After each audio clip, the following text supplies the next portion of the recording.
Finally, bro. Yo, chill, bro. Chill. Turf's on my ass, bro. I had to get a thumbnail. I realized I ain't. Bro, all my stuff tomorrow, Terps. All my stuff tomorrow. Let's get a feature.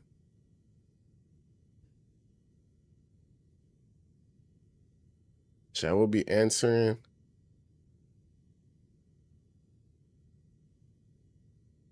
How's the defense? It felt pretty. No, the hands up. Hands up, I ain't gonna lie. Hands up in the perimeter is horrible.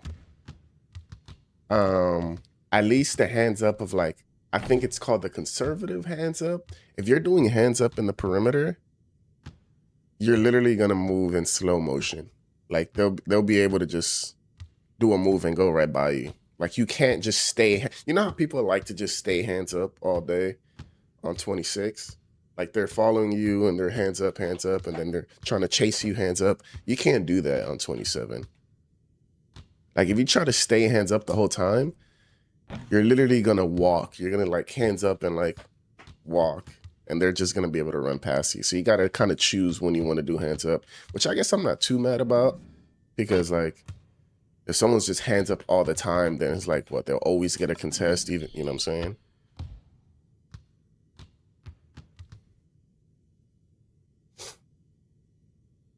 saying? How shooting? Jump shots are really fast. I don't know if it's just the bases, like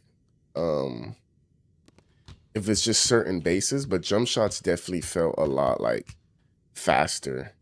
Like not even no dipping. Like I'm like normal shooting and I was like shooting lates. I think it's like the 21st, 11 a.m. Dale, tomorrow at 11 a.m.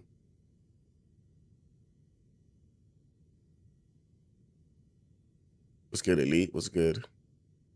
What's good, Carmelo?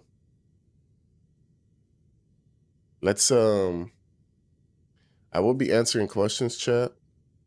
Let's go over the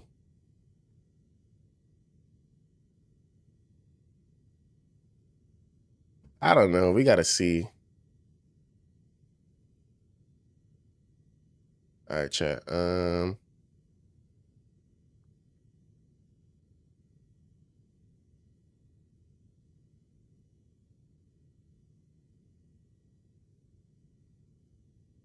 right, chat. Let's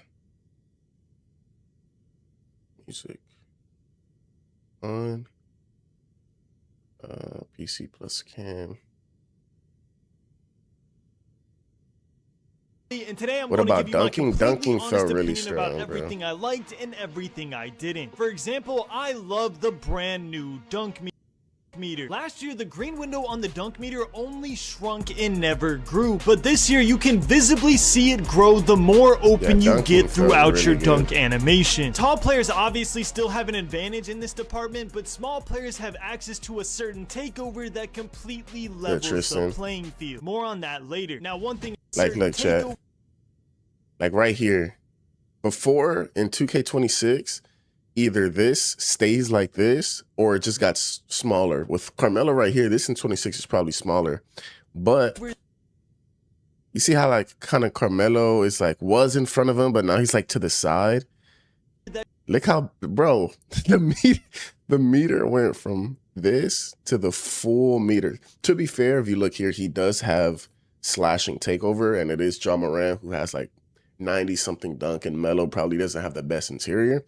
But the fact that, you know, a lot of times in previous 2Ks, it was like, bro, just send the small guard down there. Like, as long as he's in position, the meter's going to be small. And then once it shrinks, like, we're good. Not anymore, bro. Not anymore. You kind of have to have interior to stop like high slashers. And you have to have good position the whole time. Because if you get out of the way, the meter can go back big. It completely levels the playing. Same thing here, look. Small players have access to a certain takeover that completely. So it's like, boom, start the meter, he's on your hip, kind of small meter, right? Again, in 26, if the meter started like this, it's either going to stay like that or get smaller. But here, like, since Ja Morant kind of got in front of him, the meter just, you know, again, this is slashing takeover and Ja Morant. I would say, I was told by a Laker fan, because he tested the dunking a lot, and he said it's very strong when it's like low interior, but if you do have interior on your builds, like you're gonna be able to get stops. Like he was doing Anthony Edwards and Ja Morant, like Wolves versus Trailblazers, and just going back and forth, like Anthony Edwards dunking on Ja Morant and Ja Morant dunking on Anthony Edwards, and they were like literally getting crazy contacts almost the whole time. As soon as he put Rudy Gobert in the paint, like Ja Morant basically couldn't get a dunk on him. Like Rudy was stopping him almost every time. So definitely interior matters a lot. What's good, Trappin'? What's good, Zuda?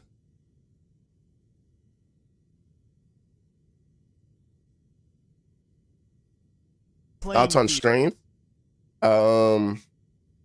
Definitely think you need it. I definitely think you need it. I think he has a clip here of Wemby. It never grew. Standings are really good, chat. I'm not gonna lie. Like mashers, you gonna be able to mash this year. No chill.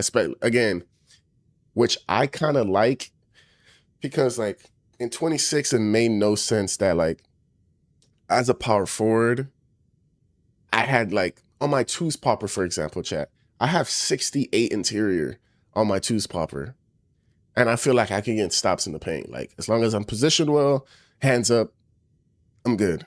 This year you getting dunked on. I ain't gonna lie to you. Please see it grow the like more you just like you get throughout your even for standing dunks. This year you can visibly see it grow like started off small. This was a big problem in 26 as well, where like the center, your center with 90 standing catches the ball in the paint and you're on a guard. You're like, bro, I'm on a guard. Let me just go up.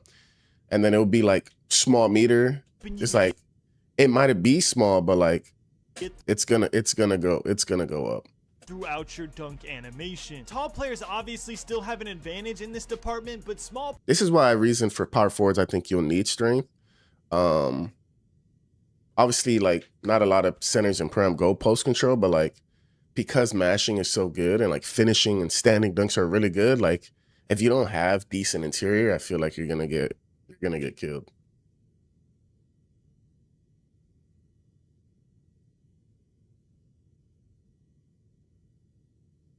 We'll see. Alien. Everything for builds, chat, will be tomorrow. A certain takeover that completely levels the playing field. More on that later. Now, one thing I didn't like is the ball going through my player on what should be obvious blitz steal. The lack of steal. Bauer going, love this. Completely levels the playing field. They try to like talk about the new like fumbling animation. Like if you play good defense, like and you're there, like they'll fumble the ball. It's like, why are they fumbling though? Like when it should just be a blitz steal. Like we're like right here. Giannis in and out to De'Aaron Fox. Hello? Look. So that's what's like. My player on what should be obvious blitz steal. The lack of steals was a major problem on NBA 2K26, so I don't know. You see how it's like the lack of steals was a major. First of all, like Giannis ain't even fumble this one. Maxi, you can see he got like blitz and then he like fumbles it, but it's like he still doesn't lose the ball. And this could lead to like you getting crabbed because now like Curry's behind him.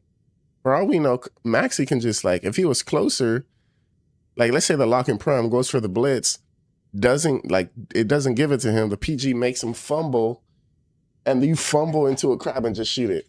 This was really concerning. But before y'all start saying GG, there's no defense again, let me also say the bumps and contact body ups you get on this game felt insane. Even on players that aren't known for their defense, I was able to get attached to their hip really easily when in NBA 2K26, even the CPU would slip by like I wasn't even there. I would say what was also really strong and maybe a little bit too strong was the off ball bumps. Like, you know, on Prime, you try to call it like, yo, I'm taking my cut, hash cut, corner cut, whatever. Even with people without high perimeter and without high off ball pests, it felt like if you touched them on the cut, like they were like stop you, like you were getting stonewalled, like you were running into a brick wall damn near. Like a lot of times in 2K26, you'll call your cut, and even if you like run into them, like you're just gonna like kind of glitch by them, and like you'll be like, bro, I was bumping him, and the pass just drags him to the cut, and like he just glitches by you. That's not really the case anymore. I also have one.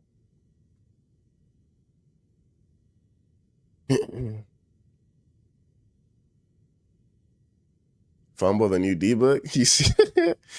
One more thing I want to reveal about Blitz deals, but first, here's a $50 Xbox and PlayStation gift card for Noti Game. And here's the winner of today's NBA 2K27 giveaway. If you want NBA 2K27 for free, subscribe with notifications on and comment one change you want to see on the game. I'll be picking the winner in tomorrow's video. Now let's break everything down, starting with the biggest change, the new step-through shot mechanic, which is a brand new feature where even if your player I ain't gonna lie, chat, step-through is gonna be crazy. Up and under to create an insane amount of space and get open, even step and like up and here a step through looks like it doesn't make any sense. It's like, bro, he could have just shot it. Like he's doing a step through towards the defender.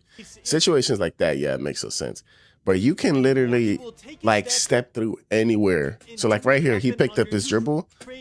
If you hold the right stick back here, you would literally take a step back to the three. And like the meter for step throughs, the green window, it looks like the same. It doesn't look like, yo, it's a step through shot. So it's like way smaller.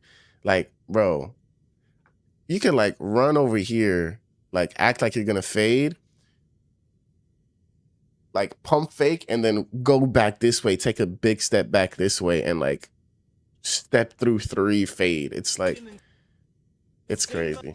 I'm not gonna lie, step throughs are gonna be crazy. If you were previously boxed, I'm calling it right now. This will be the biggest change in NBA 2K27, so you need to get this in your bag. The good news is it is super easy to do. To activate this move, all you do is pull your right stick in any direction. If you hold it to the right, it'll do it to the right, and if you hold it to the left, it'll do it to the left. Super easy to do, but the skill ceiling on this will be super high. I can already tell the players that master this mechanic will be able to make some that boy Black Cobra finna go crazy. The taller builds like 7'4". In last year's video, I called that no dipping would be the skill gap on NBA 2K26, and it was. So heed my warning. I'm no dipping, chat, talking about no dipping. I don't think a lot of people are gonna be no dipping this year. I'm not gonna lie. What's good, Nam? What's good, Mike? I don't think a lot of people are gonna be no dipping, chat. 7-4 step throughs broken off rip. You think so? No dip, like jump shots just feel so fast, chat. Unless like, speaking of no dips, no dip timing has gotten a major revamp. Not in the gameplay itself, but in the form of this brand new quick. I ain't gonna lie, Jimmy Butler base and Cooper Flag base felt smooth, chat, for like 6'5" to 6'9". Y'all could write that down if y'all want. Because I felt like other bases were so fast. Like Jimmy felt like was very greenable, and Cooper Flag, and they both had like, you know, low 83 ball, high 70s, so like something you would see on the power forward build. The normally higher tier your quick trigger badge is, the faster your no dip will be. Mike Wang himself has said that the highest tier of quick trigger will feel like no dip in NBA 2K26, while lower tiers like bronze and silver will feel slower and less consistent. And that was very apparent in the gameplay. The best shooters in the NBA no dips felt really good, while the average player felt like I wasn't no dipping at all. It felt like their normal jump shot barely sped up. So if you're a major fan of no dipping, make sure to keep the quick trigger badge in mind when you— And that's the thing, chat, like because of the badge tokens that they said, like you're not gonna be able to get every single like badge that you want. So like I don't think a lot of people are gonna be using quick trigger just because there's so many other, you know, stuff to use. So we'll see. Build. Now, when you're making your build, you probably want to know if dunking is even worth it. So let's talk about this brand new dunk meter. And I got a lot to say about this, so listen up. Let's get this out the way now. It is an obvious improvement from NBA 2K26. Last year, your dunk meter could literally only shrink, which means that if you started your dunk meter with a defender in front of you, and then your defender gets out of position and leaves you wide open by the time you're dunking, your dunk meter would still never grow even though you're wide open, which is why you saw a bunch of clips of people missing wide open dunks in the rec in the park. This year, that is completely different. You can see multiple clips, whether the player is small or tall, it doesn't matter, where if I got more open as the dunk animation continued, my green window would increase. That is a really good change, by the way. I know y'all like, bro, like, damn. Should have been in the first place. Now, but this change makes sense. Is who it benefits most. You see, but this, I don't. What is this? Thomas Bryant. So he might not have the greatest defense, but like this dude, like fully swings to the paint, jumps, and he like that. That's a little bit crazy. Again, it's John Moran who has 90-something dunk. He has slashing takeover, and this isn't like a Rudy Gobert or Wemby. This is a Thomas Bryant. Like, probably has like ratings in this, what, maybe 70s, like, but like it looks like he's there because he kind of like jumped past him. The whole meters game.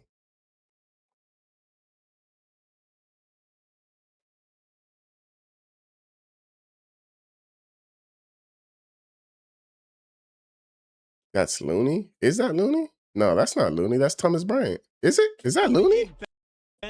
Oh no, that is Looney. In the first place. Now, the more yeah, Kevon Looney's on the Lakers. I forgot. Who it benefits most, taller builds or smaller builds? So let's start with taller builds first. Just like last year, from what I've seen so far, taller builds have an insane advantage when it comes to dunking. Players like Giannis and Wemby had insanely big green windows when driving to the paint, which obviously makes sense. The taller you are, the easier it is to dunk, so your green windows they fit to be mashing, bro. I'm telling you. For me was that center's gonna be mashing in the paint, was bro. In front of me, the taller players like Giannis and Wemby were just dunking on everybody. Like if you have no interior, like no defense in the paint, like you're gonna feel like you can't get a stop. Versus someone with high finishing.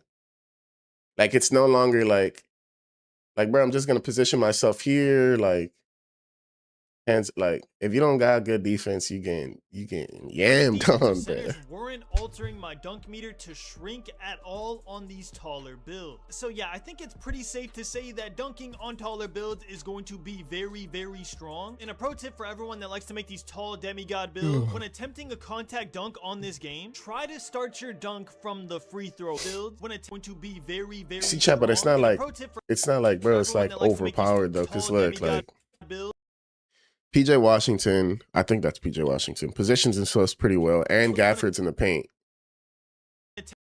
And look how small the meter is. Still timeable, because obviously, like I said, it's John Moran, who has probably like half posterizer, 90-something crazy dunk. But that's a really small meter.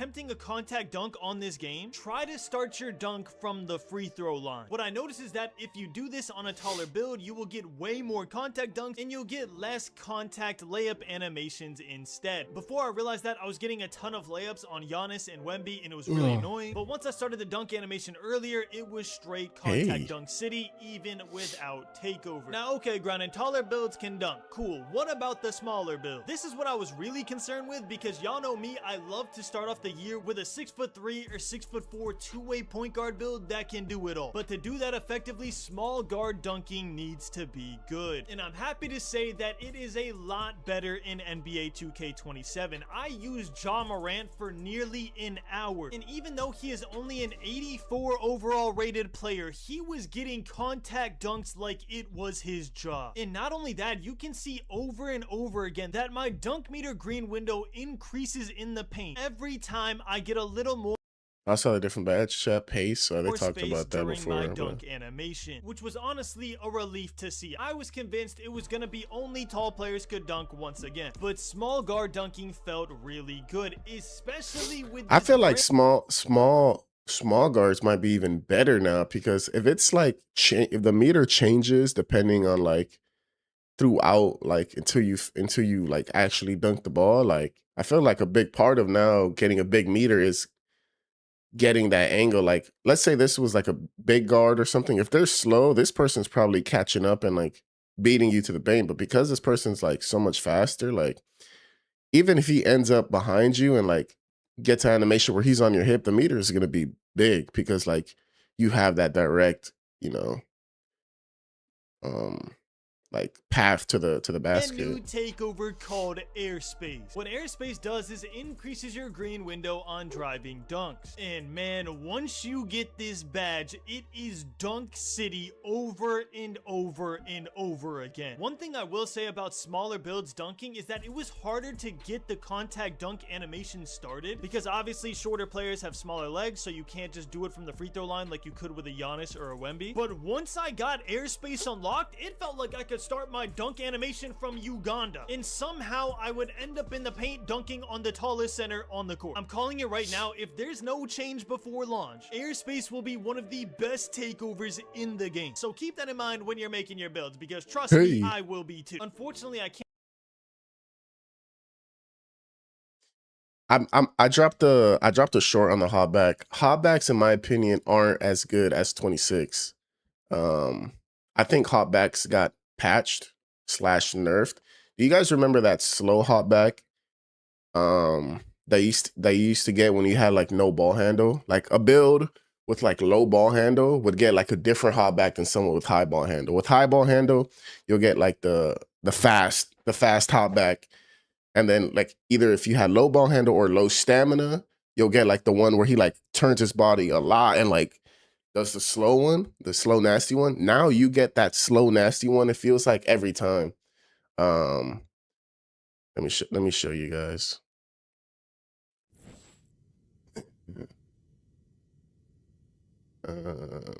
I have a short dropping. I didn't want to drop all my shorts right at 11 because, you know, probably just separate them a little bit. I dropped like the Curry dribbling short at 11. I'm dropping like big like KD dribbling just to see how the big guards look dribbling. And then I have the comparison of 26 and 27 hotback. Let me show you guys though.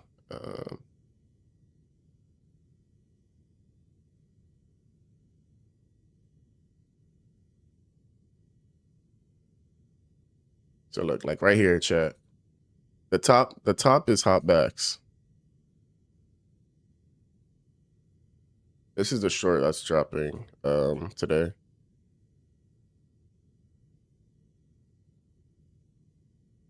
So you see this hotback in 26, like he did the hotback, and then you're able to just like, you know, cancel out of it and dribble.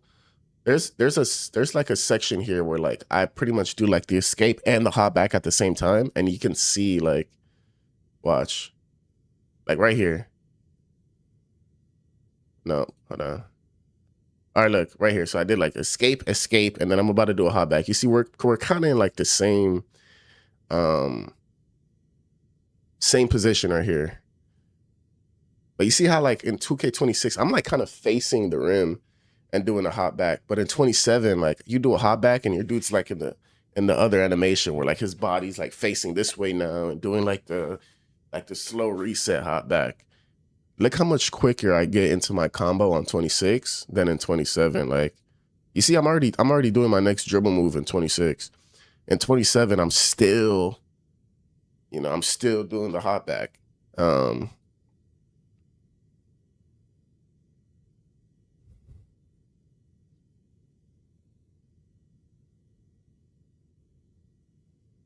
So like right here is kind of when like the hotback finished, and in 26, I already did like another escape. Like I'm already over here with it, and here in 27, like the stuff just finished. So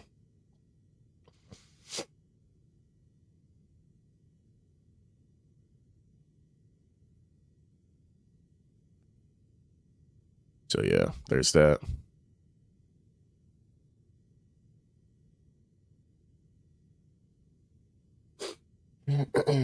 You can shoot with low 3 ball this year, Harry.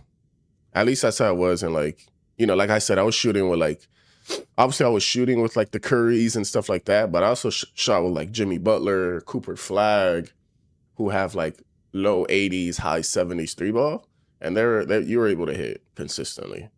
So if you find a good jump shot, you have like high 70s, like, you know, you should be straight. It's not like 2K21 where you needed like a 93 just to green. Like, nah, you could shoot with low three ball. Airspace takeover until tomorrow, so subscribe with notifications on for that. But let's just say, if you make a dunking build, you will have airspace, okay? It's not something you have to go out of your way for, and it is a super strong takeover to have. Now that we talked about the dunking, talking about takeovers, chat, like the dunking is like airspace. They changed it for shooting now. It's pretty much the same, it's just a different name.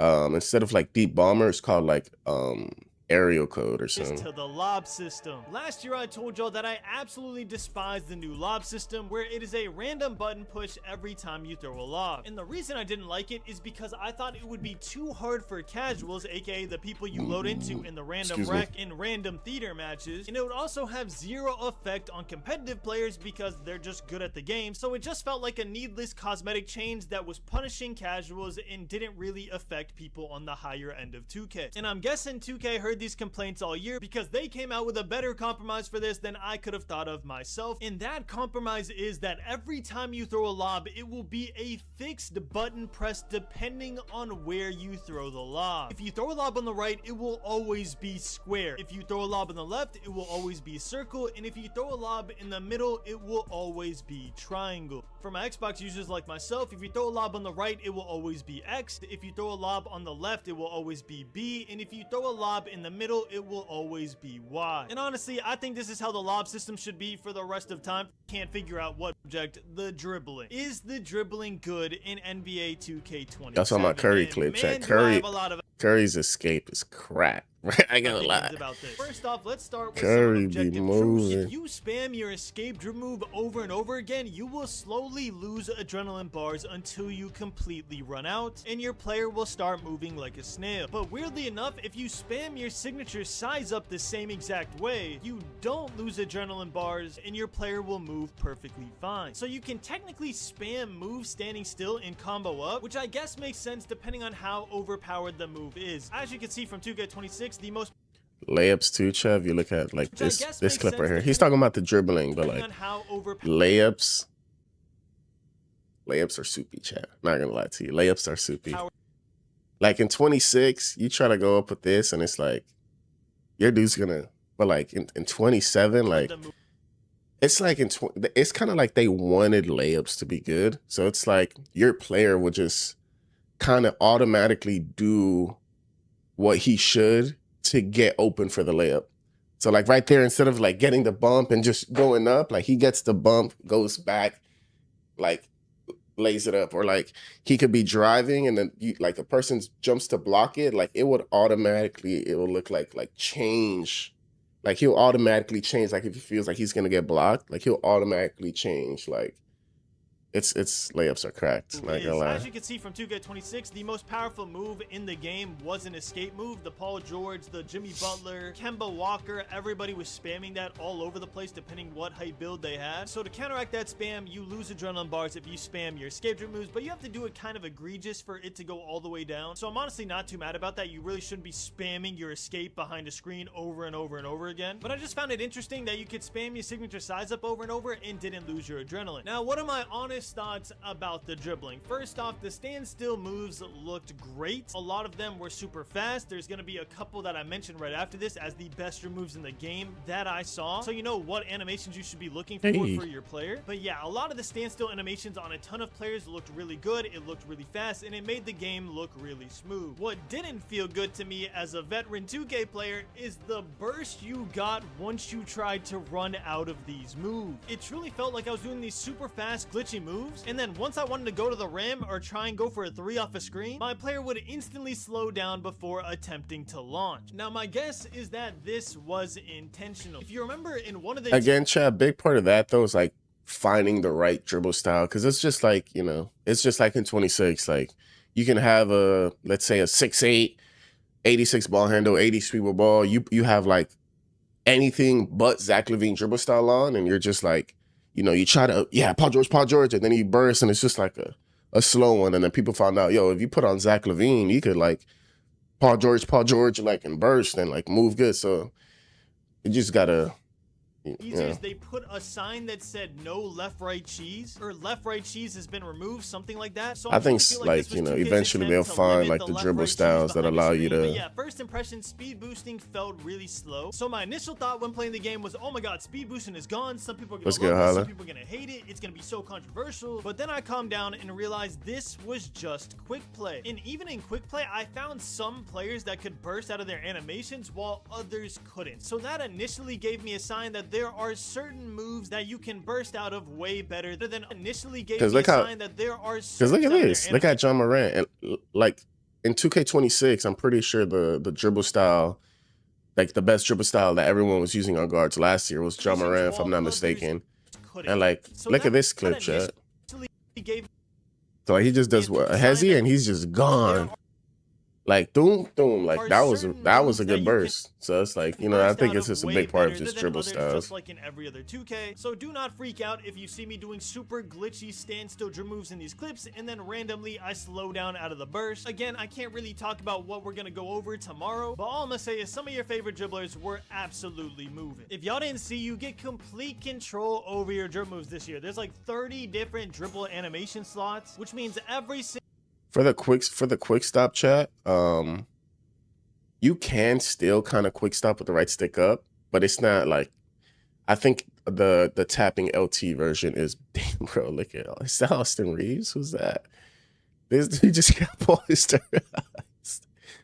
I would say the tap LT is probably the better quick stop. Now, with that being said, there are a couple things I do want to let you know. If you want to know how to quick stop, aka stop on a dime and shoot, it is L2 this year. Tapping L2 is by far the best quick stop in the game. You can still flick up on the right stick, but the LT is. But if you got used to the NBA 2K26 quick stop, which was flicking up on the right stick, you can still do that. It is just a little bit slower from what I've seen. But yeah, you have your pick of the litter there. If you want to quick stop using L2 because you're used to it from other years, you could do that, and it's really good. And if you just want to do the right stick one because you're used to it from this year, you could do that because it's decently good as well. Honestly, I was doing the right stick up for the most part just because I got too used to it. But if the L2 quick stop continues to be visibly better, obviously I will adjust and I will learn that one as well. Now, some of the best moves I noticed in quick play. Number one, by far the best move in the entire game that I've seen so far, is Steph Curry escape. And just like every year, there are a bunch of NBA players that have a bunch. Shout out to my short chat. I see my short Curry dribbling. Curry be moving, bro. And if you think about it, that's Curry with all of Curry's sigs. Like, Curry's escape might be the best, and Curry's behind the back, like the Curry slide and stuff.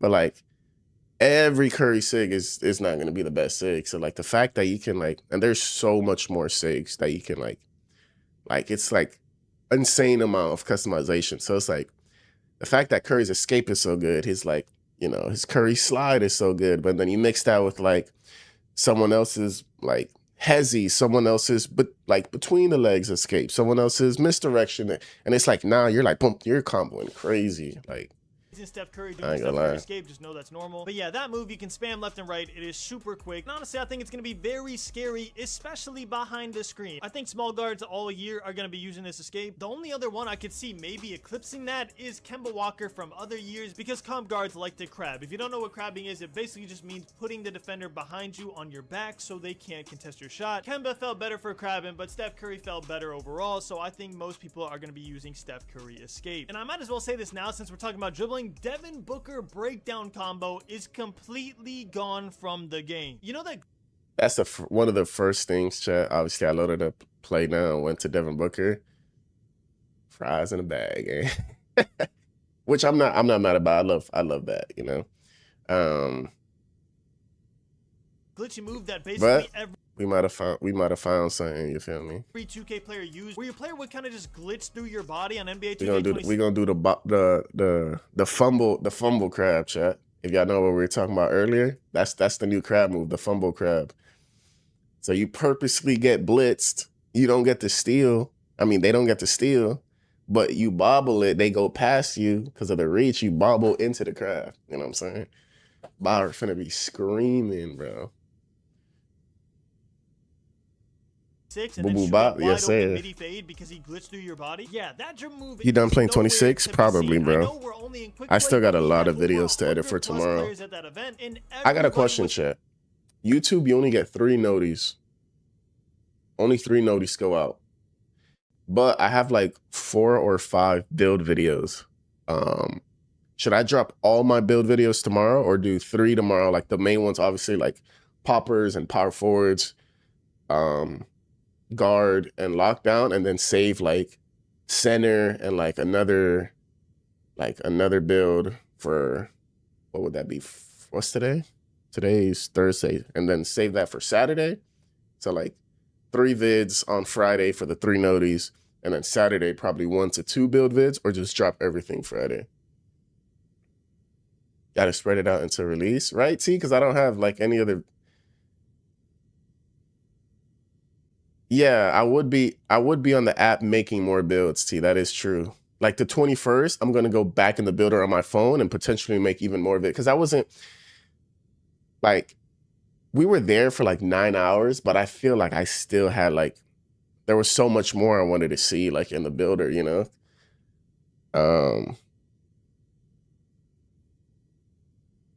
Easy shorts right there. Yeah, you're not lying. Yeah, especially since it's on the phone. Yeah, it's probably better to do shorts instead of videos for like the on the app. That's also what I'm thinking too, Pikachu, which is why I kind of want to do like 3 on the 21st, like 1 at 11 a.m., 1 at like 12:30, and then 1 at like 2 p.m. or something like that, to give each video at least like an hour and a half to like, you know, gain some traction, but like all 3 like early in that day, and then probably the next 1 or 2 the next day in the morning as well.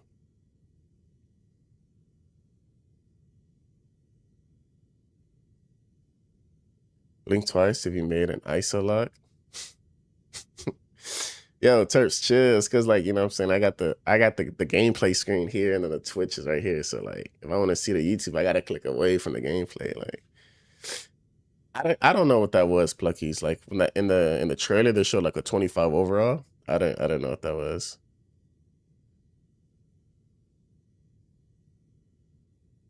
That's what I'm thinking, Hala. That's what I'm thinking. Saying they could not find Devin Booker breakdown combo on any NBA player they tried. So yeah, RIP to that move. I honestly never want to see it again. It was torture playing against that on the tube. Another really good drum move, shocker, is the Curry slide. Stephen Curry behind the back, very good move. And then just to rapid fire some good moves you could write down, Donovan Mitchell between the legs was really good. D'Angelo Russell's between the legs was really good. Darius Garland moving breakdown was super good. Darius Garland moving breakdown was John Morant's breakdown in 2K26. It's natural that we talk about the defense. Now, judging a game's defense off a quick play alone is troll. I can't tell you if it's going to be a good defensive year. Chat, the reason why I don't really have a gameplay video, I was going to do a gameplay video strictly on like focusing on defense. You see how this video is talking about alley-oops and finishing and dribbling and the best, like I try to save that, like the overview of gameplay, like for the bigger creators like Double H, Joe, grinding, stuff like that. Because usually in the previous years from Community Day, when I try to do a lot, like a big video for like full gameplay and breaking down everything, the video doesn't really do well on my channel, you know, because obviously everyone already saw everything gameplay related and like the bigger creators' videos. So I was going to focus strictly on defense. I was going to make a gameplay video strictly on defense, mainly contest system and like, you know, how far can you be and still get a good contest? Like if you can play hands up, and would it be smothered if they try to shoot right over you? The thing with it, chat, we couldn't turn on the contest. Like contest, were off, and there was no way to turn them on. So it's like, I went to play now, and I was gonna test, like I said, contest and stuff like that, and defense, interior, like when am I getting smothered? When is it showing open? And every time, like, the computer shot, and I was like, nothing popped up. And vice versa. I tried to shoot on the computer, nothing popped up. Like, the meter was always on, and then contests were always off. So it was like, or a bad defense.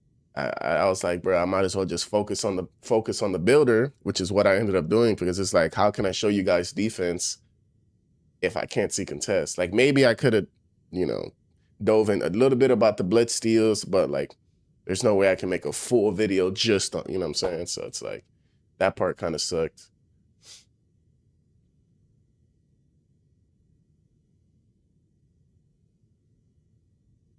Defensive year. That would honestly be clickbait, but what I can tell you is what I saw. The first and most important thing I want to mention is that if you hold your right stick up to play defense, it makes it really hard for you to stay in front of your defender. So if you're like me and you got in the habit of holding up on the right stick at all times when you're playing defense on NBA 2K26, make sure to get out of that habit because you will get absolutely cooked on defense if you are running around holding your right stick. Again, the only time you want yeah, that's what I mentioned to you earlier, chat. You can't, like, I'm not gonna lie, 2K26, I did that a lot, especially on ball. Like, you know, you'll initially get your bump, but then you'll kind of just like back up a little bit, play hands up, and you'll still be able to like slide with them. And then if they sprint, you can kind of like let go and catch up with them a little bit and then just be hands up because you're relatively still fast hands up in 26. And 27 in the perimeter, that is not the case. You kind of want to pick and choose when it hands up. Because if they do like a speed boost, whatever, and they try to take off and you're in hands up, you're literally going to walk.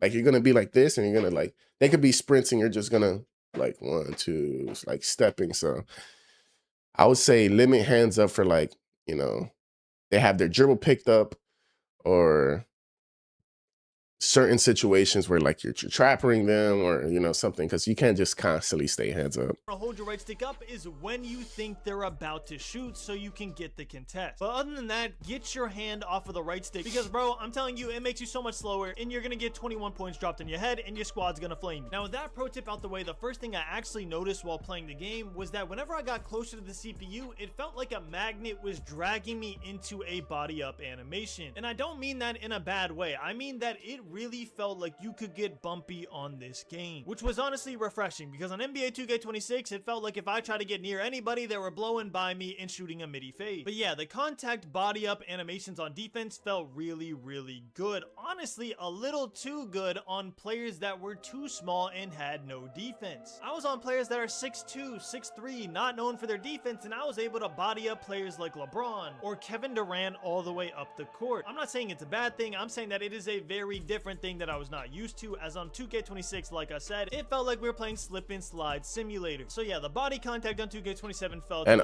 as well as off ball, like I mentioned earlier, chat, off ball felt maybe a little bit too strong. Like in 2K26, let's say this is me at power forward, I can say like this is Joe Ice, like this is Joe and Hoff, PNR or whatever. I'm in the corner. I can say like, yo, taking my cut. You can kind of like take one step out of bounds, like kind of like breeze past this corner dude if he's not like super paying attention, and kind of like the pass, if he throws it like while you're here, the pass will kind of like drag you here and you'll have an easy cut. In 27, like you're gonna run into this dude, like, and you're gonna get like stonewalled.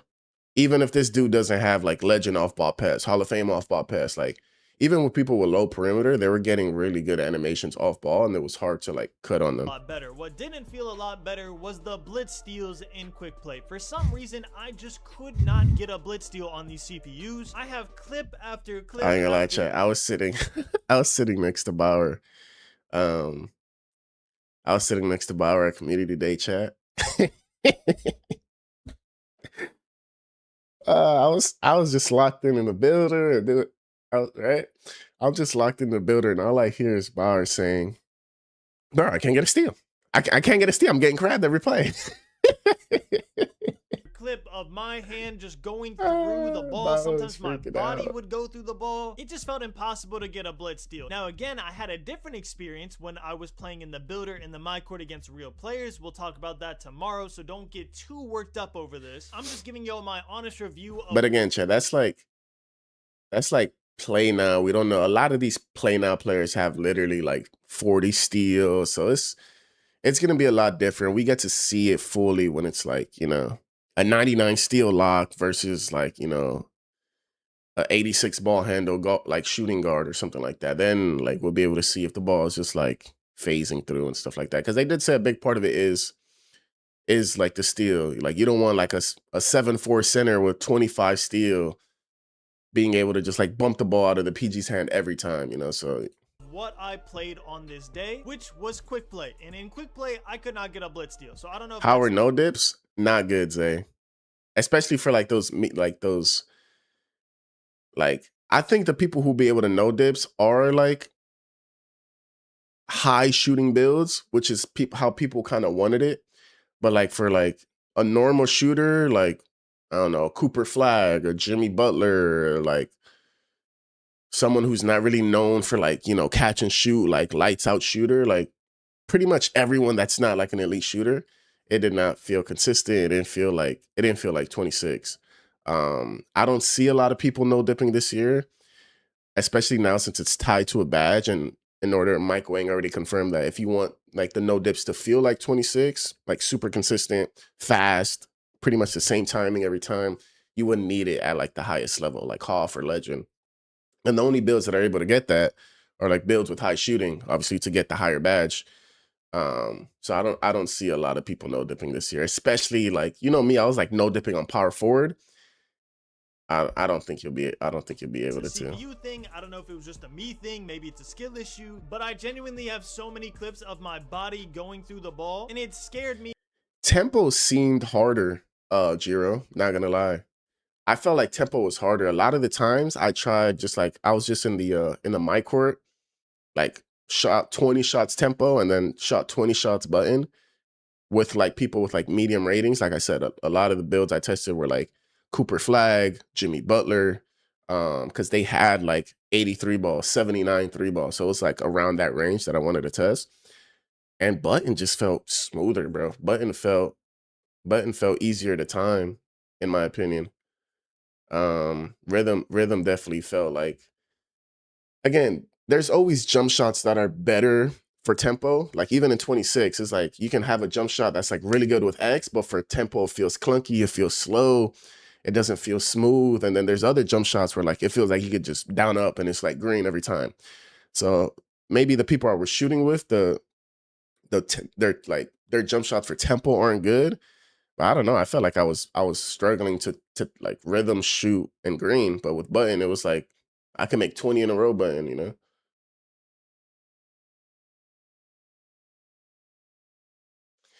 There's code specific to CPU controlled ball handlers in play now that makes it harder to steal the ball from them. The CPU sometimes struggles to protect the ball from users, and we were seeing a ridiculous number of steals against them. CPU sometimes. Oh, so CPU. Mike, can I tweet? Can I screenshot that and tweet that? Because I know a lot of people were worried about the blitz steals. Hold on. Um, Go ahead. Appreciate you. Yeah, because the blitzes were like, again, and like I said, Chad, that's in play now. Where like a lot of play now players don't have elite steal. They usually have like they could even be like a good defender, but um, Baluma, Rich.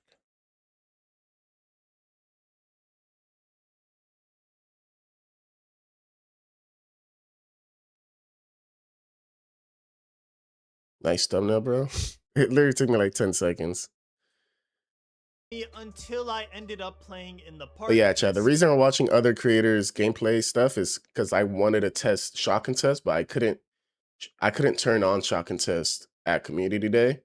So I couldn't, when I was contesting shots or like shooting over AIs to see what the contest would be, there was no way to see like if it was like smothered, bothered. So it was like I might as well just focus completely on the builder and get like a whole bunch of builds for you guys, which is what I did. So um hold on, chat.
So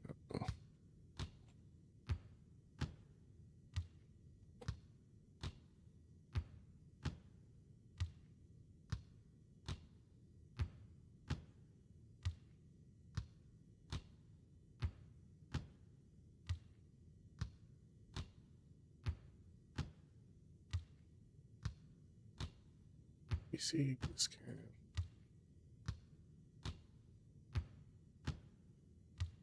Seeing what happened there, which again we'll talk about tomorrow. Subscribe with notifications on. Other than that, chase down blocks felt really good. It felt like on players that aren't really necessary.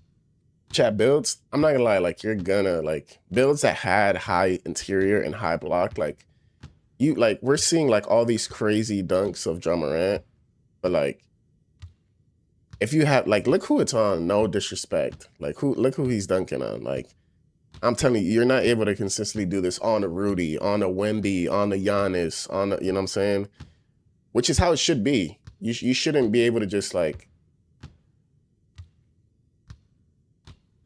not be able to dunk just because there's a body down there. Like if he's not like invested in his defense, like he shouldn't be able to like consistently get stops. Now, like should the meter be huge every single time, even with 3 people down there? No, which is it's not the case. We saw it before where like, you know, PJ Washington and Gafford jumped at the correct time. We're in between it, and the meter was like basically impossible to time, and Ja Morant missed. But like these people with like 50 interior just running in front of the person and like expecting to make the meter shrink just because of their positioning, having no defense, it's like that's not really the case anymore. They were still able to get up and get them if I was in the right position.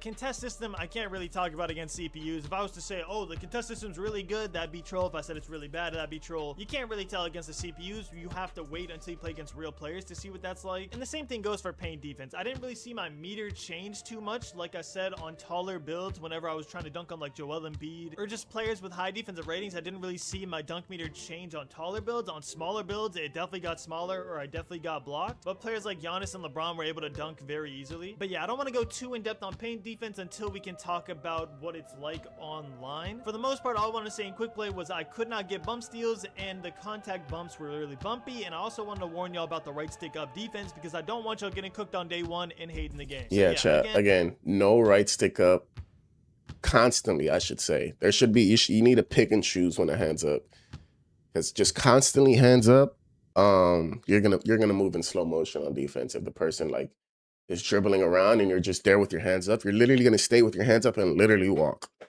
like you're gonna walk. So definitely recommend picking and choosing when to hands up and not just always being in hands up. Make sure you put your right stick down unless they're about to shoot the ball. Now, a major change that I absolutely love, because we have not had a good one of these for years, is the standing dunk meter changes. Mashing is finally back, and I never thought I'd be so glad to say that. But on 2K26, the standing dunk meter felt so wishy-washy. Some games I'd be like Shaquille O'Neal in the paint, and some games it felt like I could not get a standing dunk to go in if my life depended on it. This year, especially on taller players, it felt like my whole window was green. Like you can see in these Wemby clips, I'm dunking on 2 people in the paint and my green window is nearly unmissable. And that's without the standing dunk meter takeover, which makes your standing dunk meter bigger. So I can even imagine what mashing is going to be like once you get that. Post scores, hear me out, you might be back. All right, I know you had a rough year on 2K26, but you guys might honestly be back. I ain't gonna lie, for me telling you that information, you definitely can mash this year. Okay, I love y'all. I don't want no smoke, okay? I am afraid for my life. Please do not pull up with the standing dunk takeover badge and drop me off, okay? I want my 90 win percent. But yeah, no, mashing felt really good. It felt like the back down animation. I don't know, man. Shout out Mike though for pulling out to the stream. Stronger or taller, I would back down the player really easily. And then once I did the drop step animation, the player would get flown out of the way and I could get a standing dunk or a contact standing dunk very easily if I had the height and strength advantage, which is how it should be. There should be negatives for not going strength. There should be negatives for going a smaller build, because that's how it is in real life. Wemby is going to dunk on Gortat, just like Giannis is going to dunk on Mario Chalmers. It's just a thing of life, bro. Physicality is a very important thing. Why the Mario Chalmers straight, bro? Shout out my dog, Mario Chalmers. I absolutely love the standing dunk changes. Even if it's a little overpowered this year, I still like it because, bro, we haven't had it in years. So even if we're getting mashed in the paint and an eventual nerf has to come out, I will still have fun with it on season 1, because again, bro, it's been so long. We needed this back. Standing dunk mashing felt really good. Honestly, dunking overall. Chat, talking about Mario Chalmers, like like a previous Heat player, old school Heat player. Side note, random. I saw Udonis Haslam on my flight back from Community Day. Because I live in Florida. Um, yeah, Udonis Haslam was on my flight. I said, "What's up?" to him. I was like, "Yo, what's good?" I was like, "What's good, UD?" He was like, he gave me a fist bump. I was like, "W, W." It's a little still random tangent right there. Really strong. And trust me when I say my build videos tomorrow reflect on this knowledge, so make sure to sub with notifications on. You are gonna want to see those builds. Now with all that out the way, let's talk about rebounding. And rebounding, And this another like stuff away from this, the stuff that Mike said was kind of what I was talking about too, because a lot of these clips, like we Grinding was talking about, like he couldn't get a blitz steal, and like he showed the clips of like kind of the ball. And it's kind of true what Mike said, because in like the player versus player, I was sitting next to the general, Gus, if you guys obviously know who that is, and Chappa, and they did like a little like 1v1, like just to kind of get like gameplay and stuff.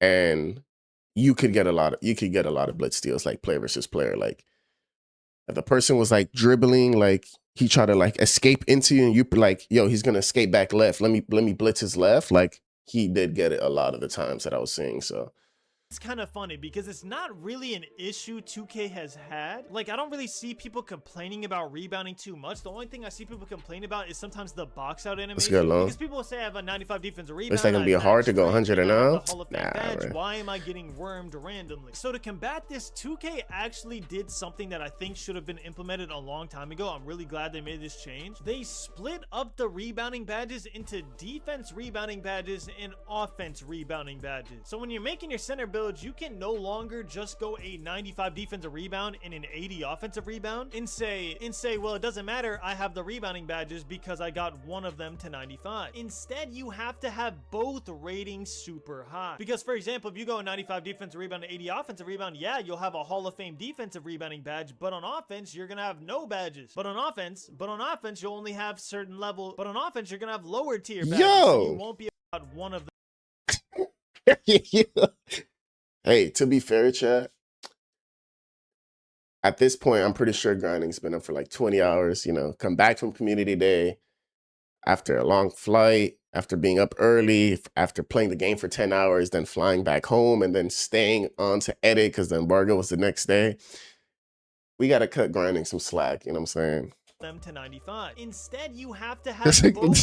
Because this part was funny, I ain't gonna lie. Shout out Grinding, because for example, if you go 95 defensive rebound and 80 offensive rebound, yeah, you'll have a Hall of Fame defensive rebounding badge, but on offense, you're gonna have no badges. But on offense, you'll only have certain level. But on offense, you're gonna have low. Yeah, I'm not like, it's just funny. It's just funny. Tier badges, so you won't be able to get the offensive boards like you are on defense. So yeah, to me, that was the most major change for rebounding, is just splitting up the badges and making people invest more attributes into both. And yes, I can say that they already revealed the badges. And without looking at my footage, I honestly forgot what the badge names are. You can look it up and see what badges I'm talking about. There is a defense rebounding badge and an offense rebounding badge based on your offensive rebound rating and your defensive rebound rating. But yeah, other than that, rebounding just felt like 2K. The box outs felt clean, the jumping felt clean. You can still green your rebound timing, and there's actually a badge for that. I think it's called Sync Snap. Yeah, chat. Man, I can't wait for tomorrow, man. There's like a lot of my info and a lot of my breakdown is gonna come tomorrow with the builder. I like completely, I feel like in the beginning when I sat down and went to the builder, I was kind of like, bro, like what is going on? But obviously after fully deep dive, I feel like obviously I didn't break the builder, but I gotta, like, I understand the builder now. Like the badge, like everything with the badges and the, you know, the synergy that they mentioned and all that, and like, you know, thresholds and tokens. And so if you guys want a guide of how to like optimize builds and utilize your synergy, and that's gonna be tomorrow, chat. Or something like that, where the higher tier of your badge, the more rating increase you get whenever you green your rebound timing. So if you green a lot of rebounds, that might be a badge worth investing to. But overall, rebounding just felt like 2K. The only thing I want to talk about here was the split between offense and defensive rebounding, because I don't want y'all making center builds with a high defensive rebound or a high offensive rebound and then a super low on the opposite, and then you're getting cooked on one side of the ball for the rest of life. You need both rebounding ratings high. Make sure you do that on your build. Now, some miscellaneous thoughts. Post scoring should be really strong with the new step through shot. I feel like post scores are going to have an insane bag this year. From what I saw, post hooks are really I would say, chat. I didn't test it much, but there was a couple times I had like I was on a high post control player and try to like post spin, and the person I was going against didn't have like that high of interior, and I was still getting like stopped. Like I wasn't like throwing them out of the way easily when I had like, you know, Hall of Fame post spin and the other person didn't have like super high interior. So, but again, that was like only a couple times that I tested. I didn't test it much. So I feel like 2K26 was when they were the absolute weakest, and there were still people that made them very, very strong. I'm pretty sure it was still the most. All right, chat. Let's see. A couple of you guys were saying a Laker fans video.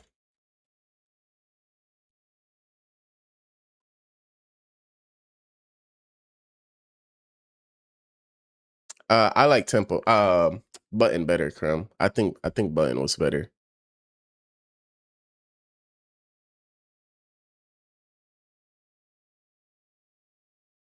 All right, what's up, y'all? It's Laker fan here. Oh my gosh. Yo, 53 minutes. He's locked. By the time of today's video, we have the official dunk meter test of NBA 2K27. Now, I'm starting you guys off with some clips of these elite dunkers going at elite rim protectors, because let me tell you, you're going to see in the rest of the video, this dunking is out of this world. It's unbelievable. However, I do want to show you that there is balance. No, but this one's a good one because grinding only showed like, you know, John Morant dunking on like people with low interiors. So like it was like a big meter almost every time. But I think Laker fan here is going to show like, you know, he's with the Wolves, so he has Rudy. So we're gonna see how a slasher looks versus like a high interior defender, you know, high block, high interior. I'm sure you're gonna see in a lot of other people's videos dunks popping off because a lot of the community day was smalls versus smalls. It was gonna be people with high dunk ratings like John Morant going at someone like Anthony Edwards, where it's gonna be a lot of, you know, in the paint collisions like this, where you have people with really bad interior defense being dunked on. So first and foremost, what I really want to say about the dunking is that I am ecstatic that something like this is a thing. Truly, you see, this is how it should. I feel like in 26 chat, that something, if you're like right in front of them, like they would have shrunk this meter. Maybe John Morant was too low to begin with, but like this should be a decency side. Like John Morant probably has 40 interior, 40 block or something. Like Anthony Edwards probably like 90 something dunk. Like is a thing. This is how it should be. We've gone multiple years in the past, I would say at least two of them, if not all three of them over the last 3 years, all the way back to 2K24, have been a world where you as a small guard are safe from being contact dunked on as long as you're standing in the somewhat right spot. But nowadays, even if that's the case, if you don't have good interior defense, you are getting dunked on in 2K27. And I wanted to start off with those first two clips because it just so happens to be how the gameplay kind of set up, but also that I really wanted to show people like Donovan Clingan, who's like a really tall 7'2", 7'1" big. Same with Rudy Gobert, 7'1", obviously like the best. Another thing that was a little bit unfortunate, chat, is that you know how you can press start and go to box score, and then press R3, and then you can check attributes of players. So like if you're dunking on someone, you're like, damn, like I just dunked on this center. Like what's the block on the center? You couldn't check that. The only thing that would pop up when you press start was just quit. Like you could play in a play now match, you press start, and it's like there's no gameplay HUD to take your meter off and put contest on and check box scores to check the ratings. Like, so it was kind of tough, like to get a full understanding. Cause like, obviously what I would have liked to done is like I said, test like the contest and be like, all right, what was this guy just got a contest with? What was his perimeter? Or he only got like a 72 perimeter. That's why I said semi-open. Now let me try with this defender. I'm in Thompson. What is his stuff? Oh, he got a 97 perimeter. So I mean, like stuff like that, we couldn't really test that. Maybe Wemby, you know, but if I can give like tips for the next community day is to have it so that we have that, like, you know, when we press start in the play now and like in the other modes, like we can see the option to like gameplay HUD, make sure we can like have the contest for all shots on. We can turn the meter off if we want. We can check the ratings of players and badges of players. Stuff like that would be a really, like, you know, improvement in my opinion. That's about it. But long story short, you'll see more and more you know, clips of John Morant trying to go at Rudy Gobert. And yeah, like look, Chad, like this is play now. We press start and The only thing that we had an option to do was quit. Like we couldn't check anything else. No, I would say tempo is a little harder, Crumb. I would say tempo is a little harder. Because the way it works, from my understanding, is that you know how before people were like, bro, you don't have to time the tempo. You just have you just have to green. Like you didn't have to like time it, which is what everyone said. But like if you don't time it this year, like your green window is smaller than even if you were shooting with button. So if you do time it correctly, the window would be maybe a little bit bigger than button, but you have to like perfectly time it, which is pretty hard. And if you mistime it at all, then the green window shrinks. So like if you want to do like, I think the whole point of that was like started in 26 or maybe even 25 where they wanted, I think it was 26 where they wanted to like, you be able to like delay green, like, you know, pause the shot like in real life and then like still green it. So like that's how people were like greening tempo with like shooting earlies or shooting lates, like getting the shot off quicker, like delaying the shot. I think they still want that, but now you're kind of like punished by the meter being a little bit smaller if you do decide to like, you know, shoot it early or shoot it late. You can still green it, but it's going to be, the green window is going to be much smaller. From my experience, the button felt a lot smoother and easier.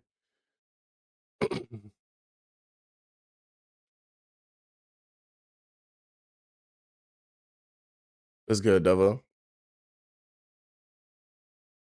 Bro, it truly just never works. So I have a bullet point list right here that I want to go over just to give you a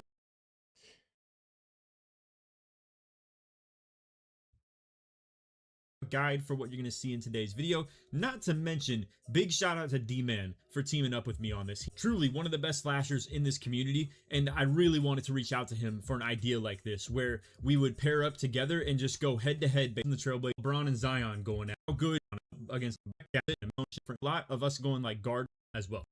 I do need a shout out to got a dunk on Gobert was when we changed it to rookie, and I got an and one on it in the free throw power. Other than like these interactions, including a lot of these interactions right here as well, are going to be going at situations like this. Someone like Ja Morant in level of interior defense trying to guard someone like Anthony Edwards level of interior offense, if you will, or just the dunking. I mean, like, truth be told, these two should never stop each other if you're looking at it from the ratings perspective. That's just kind of my take on that. So, a lot of people were telling me too, Chad, that the LaMelo SIGs, like dribble SIGs, are really good. I don't know. I think in 26, his requirement for Melo SIGs are like 90 ball handle or like 91. So maybe for bigger builds, you maybe want to go with the higher ball handle to get his, because a lot of people are saying LaMelo SIGs are really good. Mixing this up a little bit, like I showed you guys on the kind of notes section right there, how the flow of this video is going to go. So I appreciate it if you guys are watching. This is going to be quite a bit longer of a video, but it's, I want to see, like, we already saw the small guard on small guard. The interactions that I am getting out of this is that vertical and stuff like that is not. I want to see like him dunk in general. Actually, I kind of want to see him try to dunk on. Anyway, as you can see, if the meter dunk itself being, it's hard to say. Once again, like, you know, rim protector slides over, completely takes me out of the dunk in general. I actually got a charge on me for that matter. Rim protector. But I don't know. I mean, this was a charge. It's hard to say. Once again, like, you know, rim protector slides over completely. Wait, what? How is that a charge? It's hard to say. Once again, like, you know, I'm guessing a charge on, like, Rudy drew the charge. You know, rim protector slides. That's over, a little confusing. I'm like, that one was kind of crazy. Hardly, and I couldn't even see what the meters were looking. So. Again, I'm gonna harp on this a lot in today's video, so I hope you guys kind of understand that. But damn, that one was really small. So Jump Morant has Hall of Fame poster as her. Who is this down here?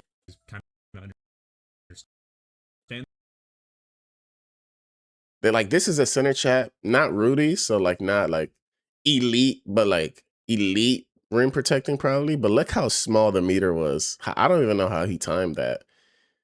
So that's pretty good. Like, you know, decent body, like good and like damn near perfect positioning. You're still able to dunk on him, but it's like that's a skill gap. Like that bar is minuscule, you know. But obviously, you know. And I think if that was like a Rudy, like that made like you're either one getting completely taken out, and like forced to do like a smothered layup, or the meter's just like 0% chance. We're going to be showcasing that the level of interior defense, and this is like a side point of the video too, is that like we're kind of highlighting interior defense in this video too. You're gonna see Kyle Anderson slide over right here once again. I know like you guys might not be super tapped in. I mean, like I said, I don't even know Sochan's name off rip. You know, obviously I know of him, but in the moment couldn't recall. Some of you guys moan as an interior consider. I full barred this. I don't even know where the green is. It would appear horn isn't gonna show the remainder of the bar. Either that or it was just a sliver meter that ended up making right here on the one way or another. It was so. There will be mixtures of what you're going to see in this video right here. I definitely should have been starting to bring more like good interior defenders in here once D-Man got takeover with Anthony Edwards. Is more so. So you can see me with Sochan try and move out very recently. Where's Rudy these last at, couple bro? of years have been kind of bailed out by the fact that like once again smaller guards. There you go. Trying to, All right, Rudy. They're sending this stuff back to Tier 7. Now it's nonsense against the wall. It's impossible. All right, chat. Now we get to see how it is versus like a real Not that anybody plays on that, but like rim protector. Truly, if you were a 5'9" guard with 25 interior D, 25 block, you could literally defend this type of stuff right here. Yeah, that's there you go, Chad. That's how it's like, and he's starting like really back, like damn near out of bounds. You could literally defend. Yeah, instantly like runs into Rudy, meter's gone, out of the dunk, Type of stuff right here. just gets swatted. See, Gobert is sending this stuff back 24/7. Like I couldn't get it on the last one, couldn't get it on that one. Boom, Edwards in transition though on Holiday. As you can see, like once again, smaller guards trying to defend these dunks. I'm here to tell you right now, current dry. If someone like one here, or at least one over, because so Klingon, I was really low right there with going at the bigs right away though. So Klingon, a lot of feet literally below the rim. Good defense. Why did he switch to Ricky? Finisher. You're gonna see these guys a lot. Like, look at that. Both of them, bruiser. You're gonna see these guys bruisers lighting up a lot. Like, look at that. Both of them, bruiser is Chad Bruiser. lighting up in these like contact. W new badge. So I don't know if that means bruiser is gonna help you in terms of like paint defense or not either. I'm not sure. I'm not sure if they're on Hall of Fame or not. I think so, Dovo. I think so.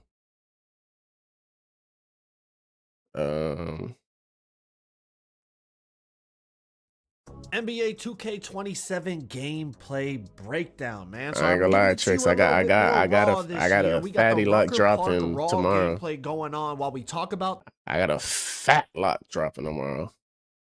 A barely lot. To specific clips of what we're talking about. So like when we talk about dunking, for example, I'm gonna cut to some dunking clips so y'all can see it. But then instead of yapping around the same clips, I'm gonna let some raw gameplay play so that y'all get the best of both worlds. Y'all get clips and y'all get raw gameplay, so you could kind of be your own judge. You know what I mean? You'll actually be able to see the game as opposed to, you know, sometimes clips can be misleading in a good or negative way. So I hope y'all enjoyed the video. All I ask is that you drop a quick like. It takes 2 seconds and it's free. And let's get going. Sir, drop With a like pure on green the windows stream being chat. smaller in NBA 2K27, it's going to be more important than ever to get the biggest green baller in NBA Is this not the Vince Carter snatch, chat? 2K27. That's the Vince Carter, right, from 26 that everyone was using it like on the twos and stuff before Devin Booker. So Devin, I'm not sure if the Devin Booker snatch is back. I didn't really see, like the Devin Booker breakdown is gone, and like the Devin Booker snatch, it didn't seem like he had that either, if I'm not mistaken. Maybe he did. I can't remember. But I know this is like the Vince Carter. This is what a lot of people used as well. It's going to be more important than ever to get the biggest green window jump shot for your specific build. And NBA 2K Lab has you covered. They have a bunch of free. That was the first thing they talked about in the gameplay reveal, shot contests.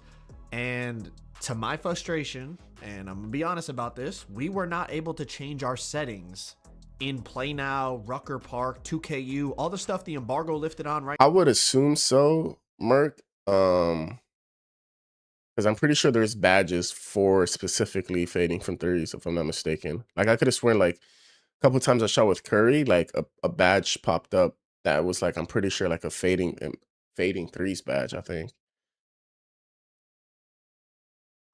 Strength matters, yes, right bro. Now today, yes. While y'all are watching this, definitely we could not change gonna our need settings. strength. So we couldn't turn on shot feedback. We couldn't turn off our shot meter. We like as like a big and like, you know. settings. The only thing we could do on the main Power menu forward. is change the difficulty. So all of the gameplays you're going to see from me are on Hall of Fame. So when you see green windows for shots and dunks and layups and defense or whatever you're looking for as we go throughout this video, it's all on Hall of Fame. Okay, other people, you might see different size green windows. That's probably because they were playing on lower difficulties. I put it on the hardest difficulty the whole time so we could get a real read on what we're looking at. But as I said, we could not turn on shot feedback, which was really frustrating because the main thing I wanted to see after 2K26 was how is that new shot contest and hands up and everything that we talked about, how is that looking? But not being able to turn on the actual shot feedback so we could see the visual feedback of the contest is tough to be the judge. I could sit here and tell you it felt better, it felt worse, this, that, and the third, but without the feedback, it's a lot of guessing games. The one thing I will tell you is that aggressive hands up versus passive hands up, the passive hands up, I felt like I was getting scored on anytime I tried to use it. Even in the paint,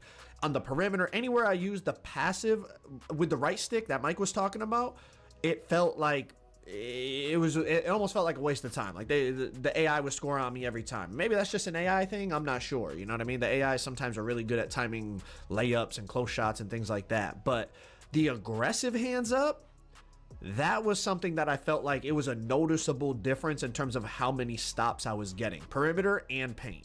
It felt like the contest on the aggressive hands up was For paint chat, I highly recommend the aggressive hands up and not just the regular hands up. In the paint, there was a test where it's like it was Wemby, like Wemby with his hands up, like the regular conservative hands up, and SGA driving for a layup, and SGA scored almost every single time. Like I wasn't getting no contest. Like it kind of just made me stand there and like SGA just kind of just did a layup on me. Like, and then once I switched to like the aggressive hands up, like Wemby was getting either smothered contest or like just blocking the shot almost every time. So much better than the passive hands up. So, you know, again, it's tough to actually judge it without the feedback being on and seeing what the actual, you know, those new 8 stages of contests and, you know, the open, bothered, semi-open, smothered, light contest, heavy contest, all the things they showed in the news. Without having that on, it's tough to actually give you a good assessment, and that's disappointing because obviously I go into community day trying to get as much information for you guys as possible, and the main thing I wanted to see in the gameplay was the shot contest. But as I said, we could not see the shot contest in Play Now, Rucker Park, and 2KU. We could not change our gameplay HUD, right? We couldn't take the meter off. We couldn't put on the shot contest feedback and all that. But tomorrow, the embargo lifts on the builder, my player gameplay, things like that. In there, we could change the gameplay HUD. So in there, you will be able to see contests, but obviously I'm not allowed to speak on that side of the gameplay. I'm not allowed to show that side of the gameplay until tomorrow. So I'm only allowed to speak on the gameplay here. It is online, you know, person versus person and whatnot, and what people can come up with. But I just the way it looks and the mechanics behind it, I feel like it's smooth. The way it works as you would think it should work, if that makes sense. These clips in the 2KU are from my boy Joey 2K because I got a couple clips like the SGA one and stuff, but I didn't get as many as I wanted. So shout out to him for sending me these clips so y'all could see a little bit more here. But I really like Black Cobra finna go crazy. the way things branch out. It's smooth. It really does look the way you would want it to, in my opinion. Like off the triple threat, whether you're doing like the reverse spin, like, you know, he's doing it with Kobe because it is like really some Kobe, you know, some Kobe stuff. But it's just cool. I do really like this. That's a tough. lot of times when they add new features, I'm kind of like, you know, like the Rat Pass last year, I'm just like, like that's, you know, whatever. But like The step throughs are tough, chat. The step I can throughs get are down tough. with this, and I think it's gonna be. Oh my god, This we're man's still shooting hooking from the hooks from 3-point three. line. Jeez, Joey, we are we're definitely. Oh my god, we're still hooking from the 3-point line. Jeez, One. Joey, we are That's not legal, brother. Am I tripping? It's gonna be. Oh my god, we're still hooking from Hold on a second. 3-point line. Picks up the dribble. One, two, three. We are. One, two. Yo, is that legal? Yo, so they just. Yo, is that even legal? What? Oh man. Hold on. Even if we count the first one as like it's the gonna gather, be, you know, the gather, so the first step still doesn't count. thinking from the 3-point So let's say like still gather dribble, right? So this doesn't count, right? But this is 1, 2, right? Left foot is his pivot. We Moves his pivot again. are, 1, 2. Yo. Hey, step 3 is gonna be crazy. Probably legal in the 70s. That's what I'm saying. Kareem, you're right. Kareem. we're definitely going to see people utilizing Yeah, we this. gotta And I watch think it people one more time. I could get down with this, and I think it's going to be. Oh Yo. my God, we're still. That was funny. Let's count the first one as a gather, chat. Like, so he picks up the ball here, but this is his gather step. So let's we'll call it the gather step. But this left foot is for sure his first, step 1, 2, right? Left foot's pivot. Left foot takes a step. 1, right foot takes a step. 2. Yo, that is for sure illegal.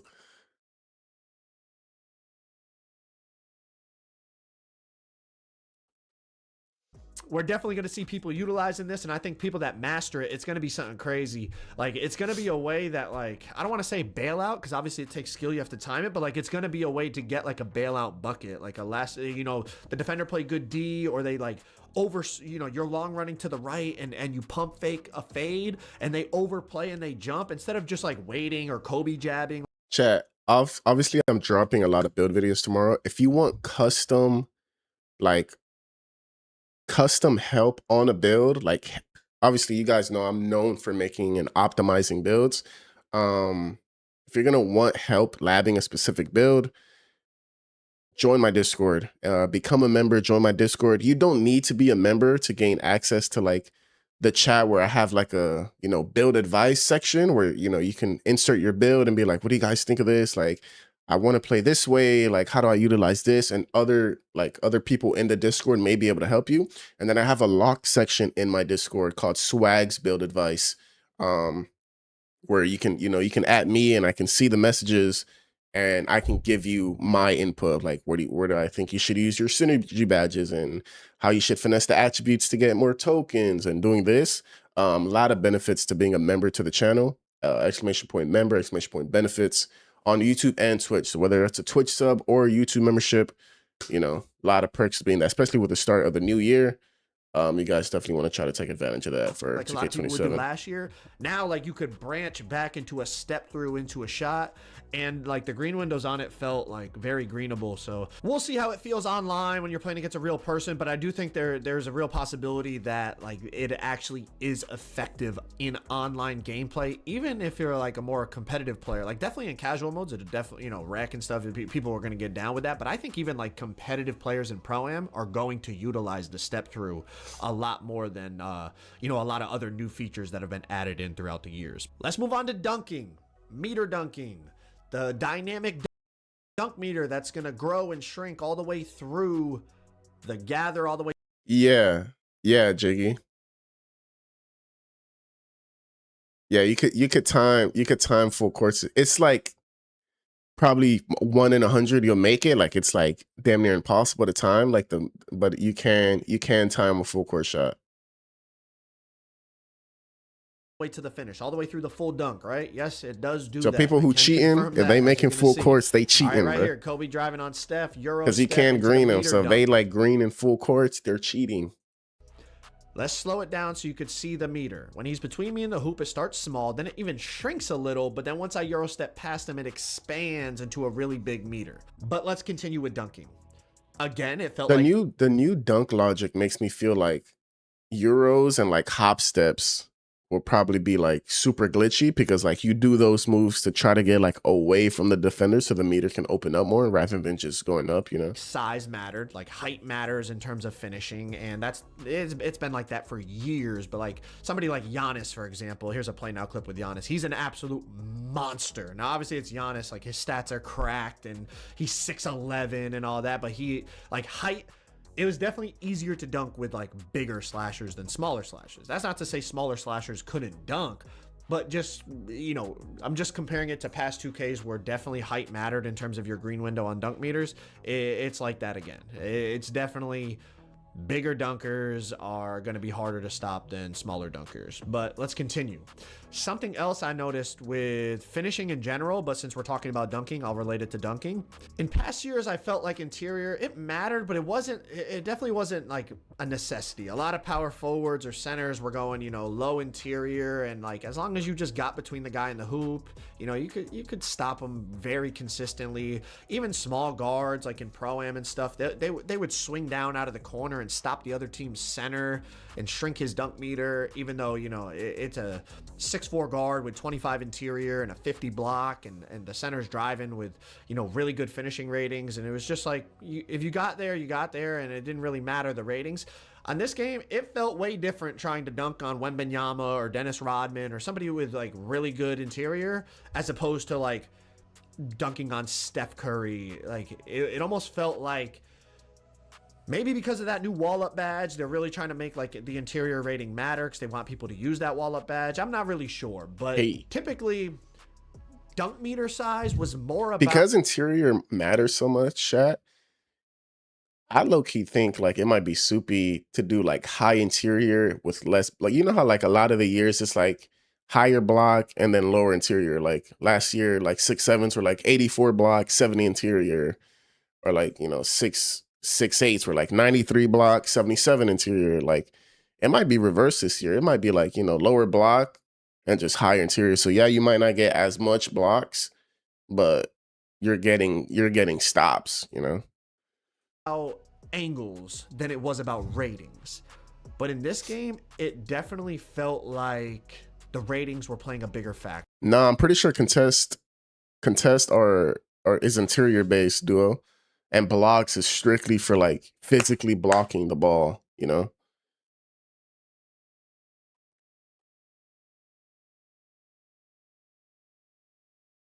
I got you, Jack. I got you, bro. I'm not sure, Gerald. I'm not sure.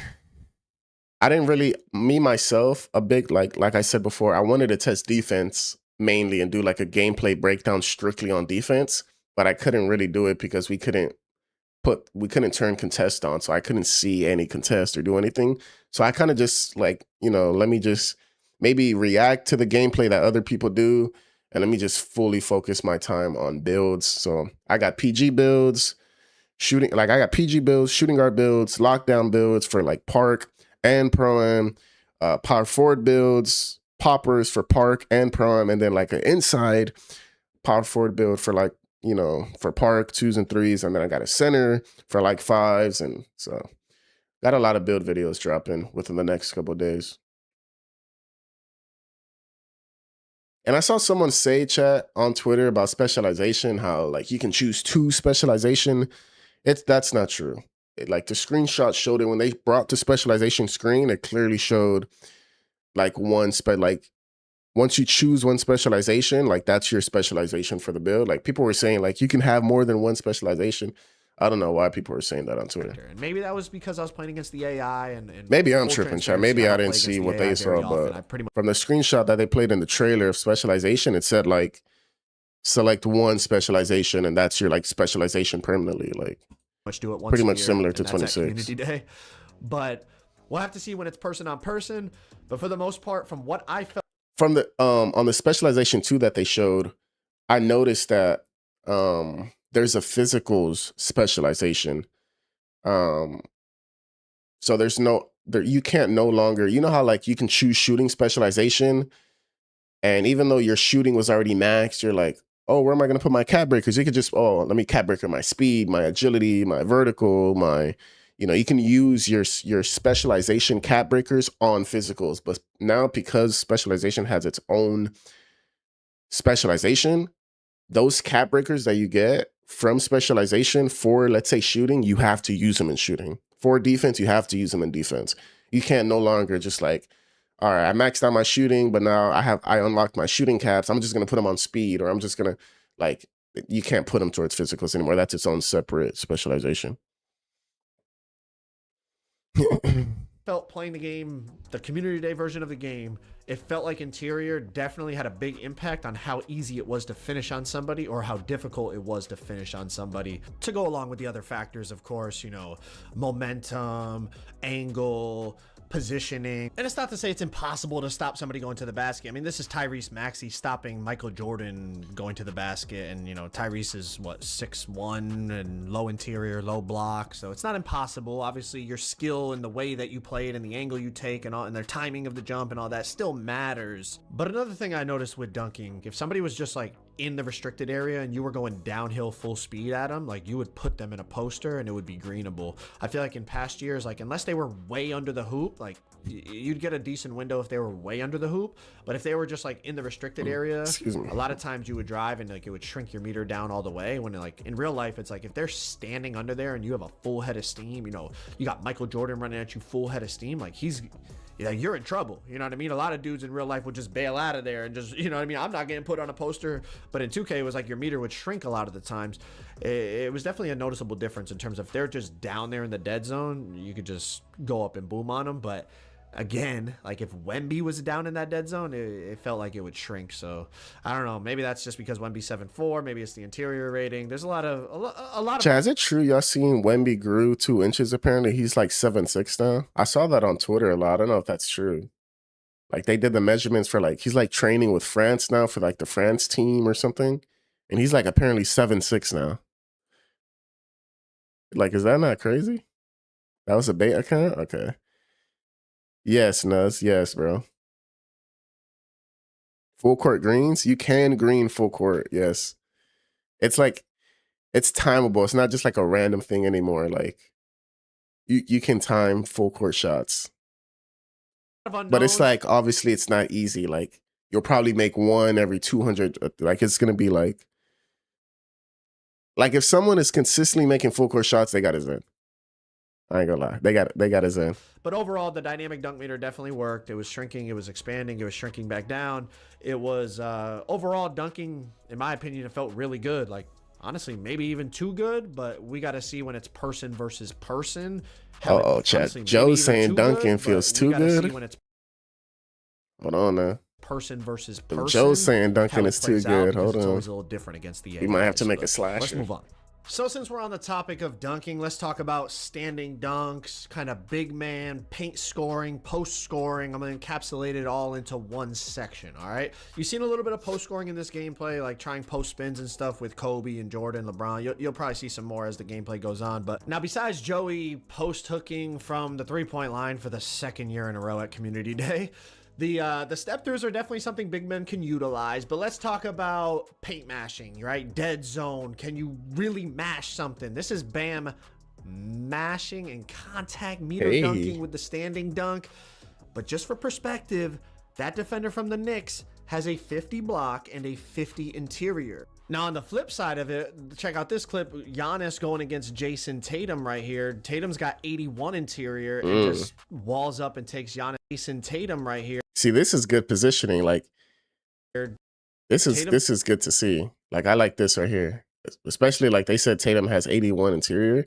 This is where I mean, where like interior might be better than block. Like, I don't think block plays a factor here. Like, he didn't actually block the ball.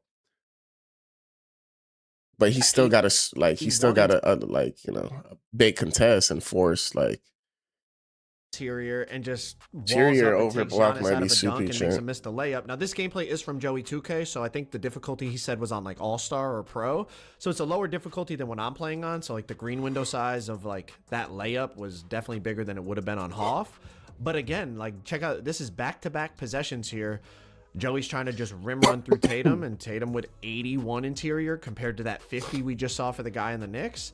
Like, it's just a massive difference in terms of the animations you get. Like, it's just an absolute stonewall as opposed to just, like, going through them and just, you know, getting, you know, a push through. Yo, Derek White chicken, bro, back to back. You're growing because now you're at the rim wide open. It's just, it felt night and day difference in terms of players with low interior versus high interior. We'll see when it's person on person, obviously. Like I said, take it with a grain of salt because it's against the AI. but it's just what we felt. And it's not that like when somebody had high interior, it was absolutely impossible to like finish on them. Pause. Like I think there was actually a dunk earlier in this game where like Giannis was in the dead zone and I dunked on him with Kobe. So it's positioning and you know, timing of the jump and all that still matters for sure. But the point of this is just talking about meter dunking, driving, standing, paint mashing, and then also interior defense. And it just, the overall feeling was interior mattered more than it has in past years. So moving on, let's bring. I would also say stuff too to kind of back that up, chat. I did a test with Joe where it's like I was Dennis Rodman and like we were like both the all-time Bulls, and I went to go like we're just testing the dunk, and the like you could dunk every time like on a player that like, you know, that wasn't really known for his defending with Michael Jordan. As soon as I switched Rodman into it and I had like Rodman in the paint, I don't think Jordan dunked on me once, and Rodman had like 97 interior, something crazy. Not the highest block. It's not like he had 97 interior, 99 block. I think his block was only like maybe in the 70s or 80s, but he had like 98, 97 interior. And I was, you know, you could like he couldn't dunk on Rodman when I was in the paint. Layups also felt really, really good, and you know, this is the perfect time to talk about it. So let's slow this down. I mean, again, yeah, but it was also All-Stars. Yeah, it was also on All-Star, not Hall of Fame. But this is on Hall of Fame, bro. Green window. The Joey clip with Giannis and Tatum, that was All-Star. So the fact that Tatum was able to get those stops on Giannis, and it was only All-Star, which means it should be easier for Giannis to like dunk on him or lay it up or whatever. That's, you know, if it was Hall of Fame, that bar would have been even smaller. Huge on that layup over Steph Curry. But I also just want to be clear, whether it's dunking, layups, it's not impossible to get stops without, you know, a high interior. Like right here, another Kobe versus Steph clip. He beats me to the spot, walls up. It's a tiny green window I miss. Positioning, timing, whether you're using the aggressive or passive hands up contest, all that stuff definitely felt like it mattered. But overall, layups felt really effective. And again, maybe it's because it's against the AI. You know, the AIs guard things differently. I know I keep saying it's like, I just want to reiterate, everything here is like how it felt against the AI. Obviously playing against a human being is going to be different, but I'm just talking effectiveness, green window size, things like that. Like even the computer, there's times where I feel like in past 2Ks, I could bait them into a layup and then just block it. And it was definitely not as easy on this game. Like that technology Mike was saying where like, if you have a high layup rating, your player will like automatically try to avoid the shot blocker's hand. Like definitely notice that. Like I'm trying to chase some of these gameplays in Blacktop. I'm trying to like let Steph go for a layup and then try to chase him down with LeBron, who has like legend high flying denier. And like, no, like I definitely got a couple, but like there was a lot of possessions where like he would just like kind of maneuver the ball away from me and lay it up. And it just overall layups felt really effective. Everyone that I talked to, they felt really effective. Every time I went for a layup, the green window was very timeable. Now obviously I'm playing on players with really high layup ratings. I think LeBron, Kobe, and Jordan all have about a 99, like close to a 99, somewhere between 95 and 99 layup.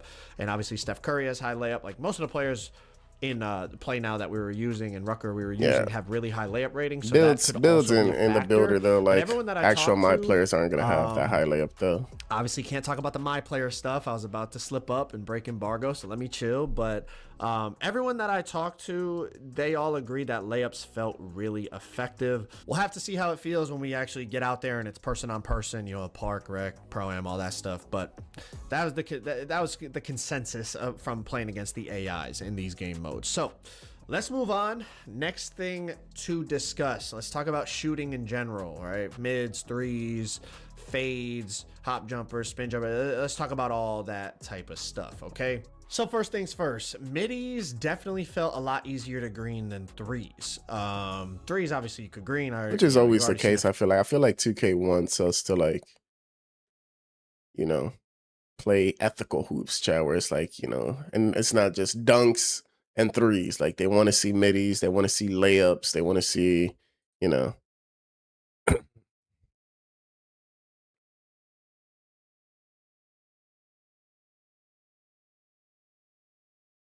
How was Chappa sitting in his chair? Need his posture checked, bro? What? few in that Rucker Chapo Park. is locked But in, man. let's talk about this, bro. Obviously, we can't see the contest, but under his feet, the defense thing registers red. So, like, it's definitely, like, the defender is bothering me, and I just right over him and greenness. So, definitely making contested shots are still possible. It was also a little tough to assess shooting because I could not take off my shot meter. And, I don't know, maybe some of y'all still like playing with the shot meter. But to me, it just, nah. Like, I got to have my meter off so that I can really, like, feel right. And the fact that you couldn't see shot contests also really affects, like, what's a good shot, what's a bad shot. Obviously the easy, you know, what's the obvious ones you could tell, but it's like on 2K26 there's a lot of shots if you had no shot feedback on, you would look at it and be like, oh, that was a bad shot, and then it registers open. So the shot contest system matters a lot in terms of assessing shooting. Mike chat, and the fact that, again, see if he... really frustrating in my opinion. The fact that we couldn't see the shot feedback in these modes was just yeah, it made assessing shooting overall very difficult. One thing about shooting that I really do like is the fact that they split up the mid-range and three-point shooting badges, kind of like how it used to be, you know, back in the day. But in recent years it was just like you had shifty shooter, that was for moving threes and moving mids, so you could like go high mid-range and still have shifty for, you know, the moving threes, or vice versa, you know, high three-pointer and then still have shifty for your mids. It's like now you know, you could be an average three-point player and an elite mid-range player, or vice versa, because, you know, the badges for those specific shots are now tied to the individual badges, which I think is a good thing. It should, hopefully should promote a little bit more diversity in kind of gameplay, play style. Like, you know, if you want to be an elite mid-range player, you got to upgrade your mid-range, not just like go high three-pointer, decent mid-range rating, and then you got the legend badges to go with it. You know, you kind of got to commit to the way you want to play a little bit more, at least theoretically. We'll see how that plays out. Obviously, can't really discuss builder things and that until tomorrow, but overall, I think splitting up the badges is a good move. I think it makes more sense. All right, as I go for this blitz steal, it's a perfect time to transition over to perimeter defense and bump steals and all that. In my opinion, they still felt really inconsistent. I'm not saying I didn't get any. I got a few, but Again, Chad, but this is the move we're talking they still about. felt really inconsistent. I'm not saying I didn't get The fumble, and this is the new any. debug, chat. You get fumbled into the I crowd. got a Like lock reaches past, you few, fumble past them, crab. but some You of these feel me? Nah, but Mike already still felt confirmed, really chat, that this is strictly versus AI. How it's like this, like that. There's like a setting like versus AIs that like make it harder to blitz AIs, just because like they said they were noticing like versus AIs, like the player was getting the steal almost every time. So to kind of tone that down versus AIs, like the blitzes are a little bit different, but player versus player should be different. consistent. I'm not saying I didn't get any. I got a few, but some of these examples that I'm showing here, I don't know. Like, I'm committing. I'm not even playing defense. I'm just going completely on that side. I got Michael Jordan, 99 overall. He's got like 90 plus steal, whatever. And he just bobbles it and ends up getting a 3 off of it. I understand that you know, we're talking about, you know, ratings mattering. The KD go-to is still in the game. Yeah, KD had his go-to. I mean, this is, if we're talking ratings matter, I mean, that's Michael Jordan. He's got high steal, right? This is prime MJ. He's got high steal and the ball goes through me. Prime Kobe, the ball goes right through me. You know, maybe user on user it'll be different, but I feel like in those instances, there's no way I'm not dislodging the ball. Like the first one, it didn't even make him bobble it. Tyrese just kept dribbling through me. And the second one I showed, he bobbled it a little, which then ended up putting me behind him, and he got a wide open 3. I got mixed reviews from people when I talked to them about bump steals. Some people, you know, thought they were good. Some people thought they were bad.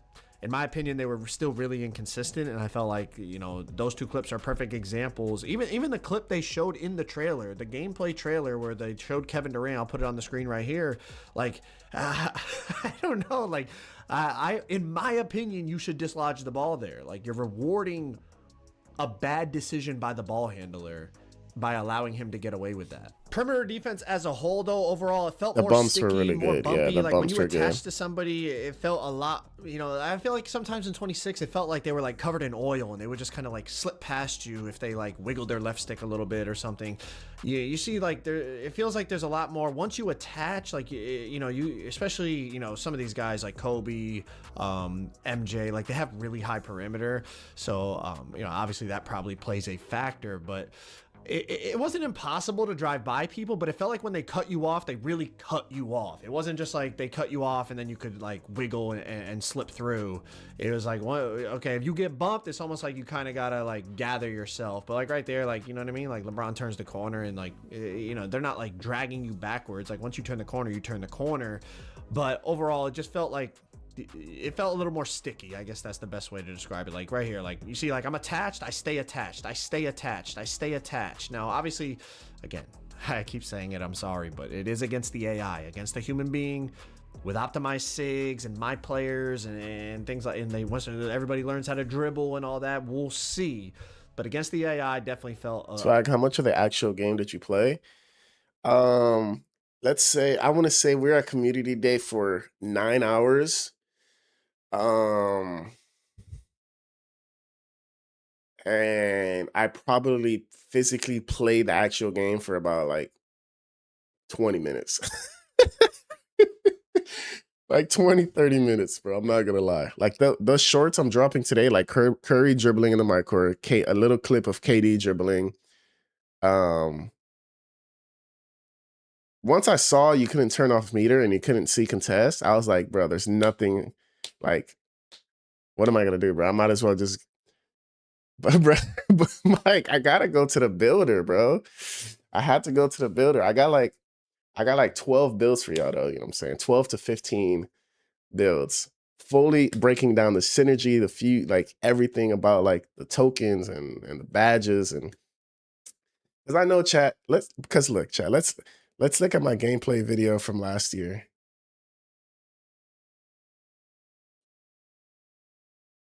Let's look, chat. Let's look.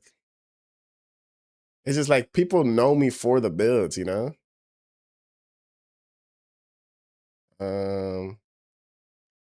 Where's like my gameplay video?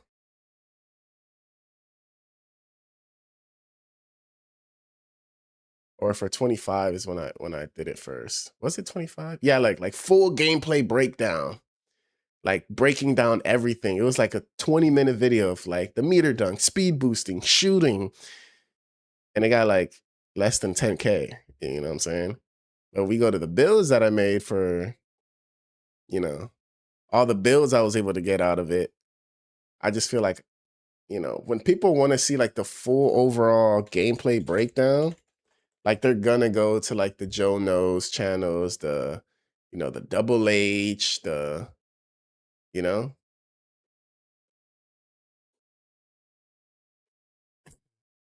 If we were able to see contest chat, I would have did a full gameplay video on defense. That's what I was gonna do. I was gonna do like specifically defense instead of like a full general gameplay. I was gonna specifically dive into defense, interior defense, perimeter defense, stuff like that. But with us not being able to see contests, I was like, let me not even, you know. Build Guru, come on. Yes, sir. Mike said, bruh. A bit more My sticky, fault, a bit Mike. more Man, I appreciate bumpy. the invite. You know Felt what like I'm you saying? could cut people off better as they tried to move if you know, beat them to the spot. All right, let's shift to dribbling. First things first, He it's said, tough to bruh. assess dribbling on play now because obviously with our my players, we optimize the SIGs, we get the dribble style that gives us the good burst and all that. Obviously on play now, you're stuck with the SIGs that the NBA players have. So first reaction to it, a little concerned about the burst, but as I said, you know, with Big our part my of it is players, a dribble lot of times styles, you know, chat. we just find whatever dribble style gives us the burst, you know, the best burst, then we use that, and then all of a sudden it's like, all right, I'm moving the way I want to move a little bit more now. Obviously in play now, you're using the dribble styles that the NBA players have, so I don't know, some of the speed boosting, it didn't feel super explosive. But again, that could be dribble style related, and that could be fixed when we get our my players. Obviously can't discuss my players today, so I'm just basing this off of the play now gameplay and the Rucker Park gameplay.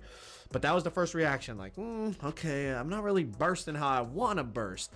Chaining dribble moves together definitely felt really smooth. I'm not sure yet, Fluent Hala. in I'm not terms sure of being yet, able bro. to branch out of things and branch into things. With how it Obviously, is, I I'm might not have to do a super defense. duper dribble head. I'm not Steezo or anybody like that. But, you know, I play guard and have a lot of success even at competitive levels playing for money, so I can assess it a little bit. But I did talk to some of the better dribbling content creators that are at the event. You know, I'm sure, you know, they're all Dirk, Chappa, like Koza. They're all going to be posting Ooh, Dirk is a good one. I saw Dirk drop the video on dribbling. What did Dirk have to say? Poster child background too. YouTube, we are back with the first dribbling breakdown on NBA 2K27. I'm going to go over everything that you need to know about dribbling, which heights can speed boost, which heights are best for dribbling, how the dribbling feels, is it slow, is it clunky, is it smooth, how does it feel compared to NBA 2K26, and I'm going to give you some of the best dribble animations that I have found so far, and everything else that you need to know. But important, tomorrow I am dropping my full dribble tutorial and full dribble breakdown with my custom SIGs in the My Court, okay? So because of the embargo, I can only show clips from the 2KU. But tomorrow, I'm going to release me dribbling in the My Court with my custom SIGs so you guys can really see how you move and groove on NBA 2K27. So make sure you are subscribed with your noties on so you don't miss that video. And another thing before we get into it, the footage that you're seeing in this video is actually from Choppa. He is a very good dribbler, so do not worry about that. I'll leave his link in the description. And the reason why it's his footage is because your boy Young Dirk, when he was dribbling in Learn 2K at Community Day, forgot to hit the record button. So I would really Mike, you saying bruh to me? This dude Dirk ain't even record, bruh. this dude Dirk say he forgot to record. Mike. Mike. This man said he forgot. like to apologize for not having the exact footage to match with what I'm talking about with certain things in this video. I am very, very truly sorry. And I feel really bad and I feel like an idiot. So please just bear with me and listen to the breakdown with this dribble footage on the screen. First things first, let me say this dribbling is unique. Like I feel like it's kind of like 26, but it's not in a certain sense. So I'm going to try to explain everything as best as I can, starting with the speed boosting. So the small guards were moving, okay? The small guards were speed boosting just fine and they were getting to their spots. They could quick stop, blah, blah, blah. But the big guards, I'm a little concerned. The big guards were not bursting how they were on 26. They only were in like specific angles. Again, chat, the biggest thing of this is dribble. Like it's pretty much the same. If you play on a 6'8", like 6'8s in 2K26, like in Prime, whatever, like the 85 ball handle, 80 speed with ball, like they're moving, right? They're Paul Georgian, quick stopping, left, right, cancel, doing all this. If you take that same exact build and switch the dribble style from Zach LaVine, which was the best in 2K26, to anything else, you would be saying the same thing in 2K26. Like, bro, like you can't really move. Like the bursts are bad on a 6'8", like until you find that dribble style. Now, is it Zach LaVine again? Is it maybe a different dribble style requirement this year that like gives you that good boost? We just have to wait and find out. But I'm not super, super worried because again, it really comes down to like the animations and, you know, you change one small thing and all of a sudden you're going from like, you're not bursting at all to now you're bursting perfectly. So like, I wouldn't be super too worried about like you can get a good the people not really animation moving out of, you know, out of whatever animation you want on a big guard, right? But on 27, and keep in mind, we tried out every dribble style. You could only get it out of specific angles and specific animations. It was very interesting. I wish I could show you guys the footage from the video tomorrow to better explain it. So stay tuned for that video tomorrow so you can see exactly what I'm talking about. But I'm gonna make a prediction and I really hope I am wrong. But just off of the dribbling alone and the one day that I played the game and that everyone else played, nah, Bauer, nah, not yet. Once I watched this like last video of like dribbling, I kind of already did like all the other general my player, like not my player, play now like info. I'm gonna end stream soon, like eat breakfast I haven't even eaten yet, and then finish all my build videos. seems I kind of got it all organized though, like section of like which thing that I recorded is which build, and I just got to go through them and edit it. These small guards breakfast at 2 p.m. You're such a streamer. going to be better than the big guards, and I really, really, really hope I am wrong because I am a big guard and I personally hate playing on small guards. But I'm still gonna make a big guard as my first build, and I'm most likely gonna be on a big guard all year because they can still move, right? Like the big guards can still combo and SGA and KD go-to shot and crossover, no problem, right? It's just the initial speed boosting is a little right now, but if we can figure it out, I think the big guards are going to be the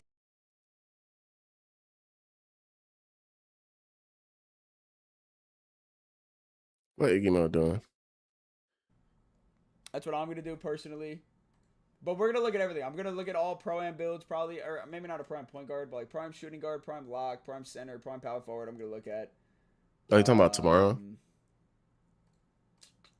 Yeah, we're going to look at everything we can tomorrow, chat. Gonna flick up. Gonna miss flicking up. Check your Twitter. Mike responded to your tweet. L2 or to quick stop and L2.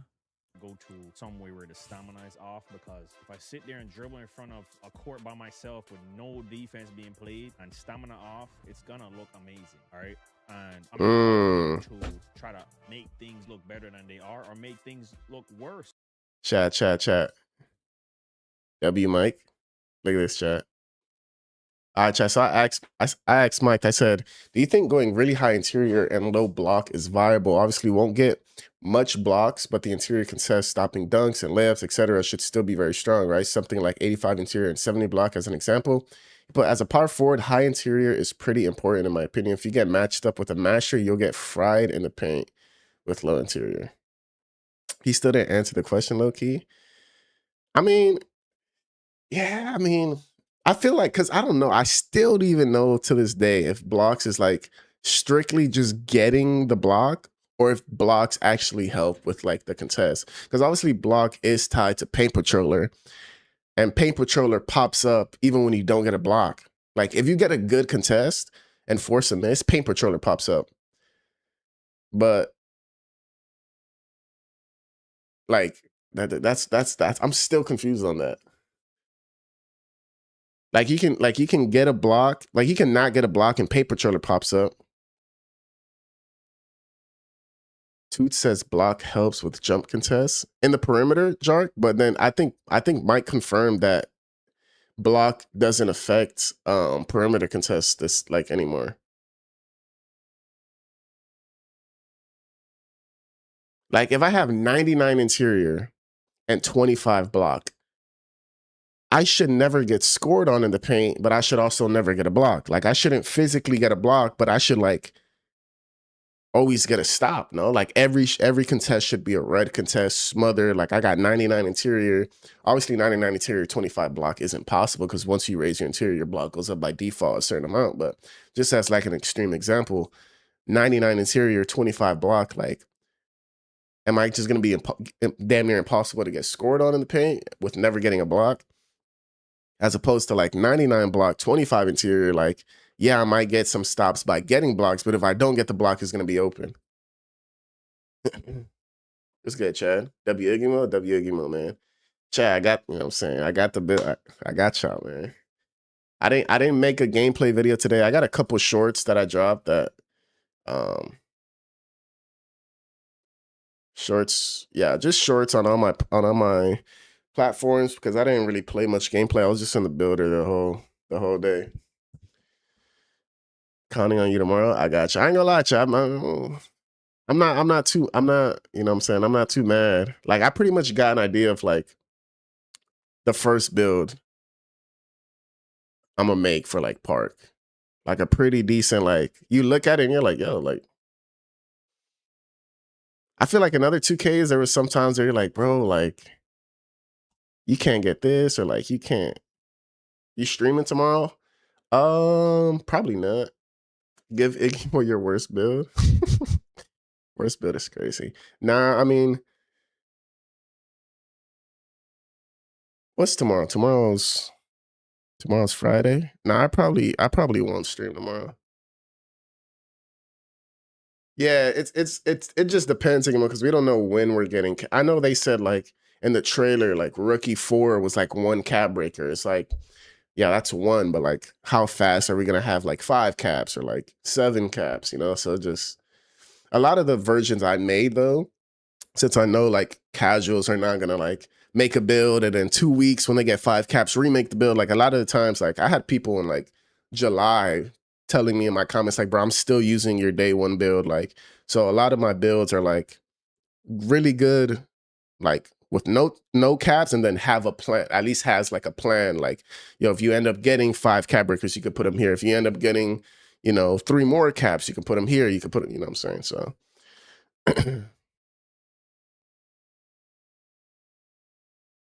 any answers about Pro-Am? No more Pro-Am snipes. It's the crew HQ, bro. It's the crew HQ. No more Pro-Am. It's pretty much the same as Pro-Am. I still don't know if Mike, if you're in here, if you can like clarify this. Oh, you're perfect. You're here. Oh wait, high block is going to improve your player's ability to get closer to the ball, which will give you a higher contest. But the raw boost you get from high interior will outweigh that if you just want to force misses and don't care about actually blocking the ball. Blocks are generally much stronger this year, so going high block is very tempting. Pretty tough decision. Mike, about the crew HQ.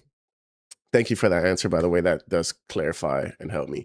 About the crew HQ, though, I know you said multiple Pro-Am games can be going on at the same time.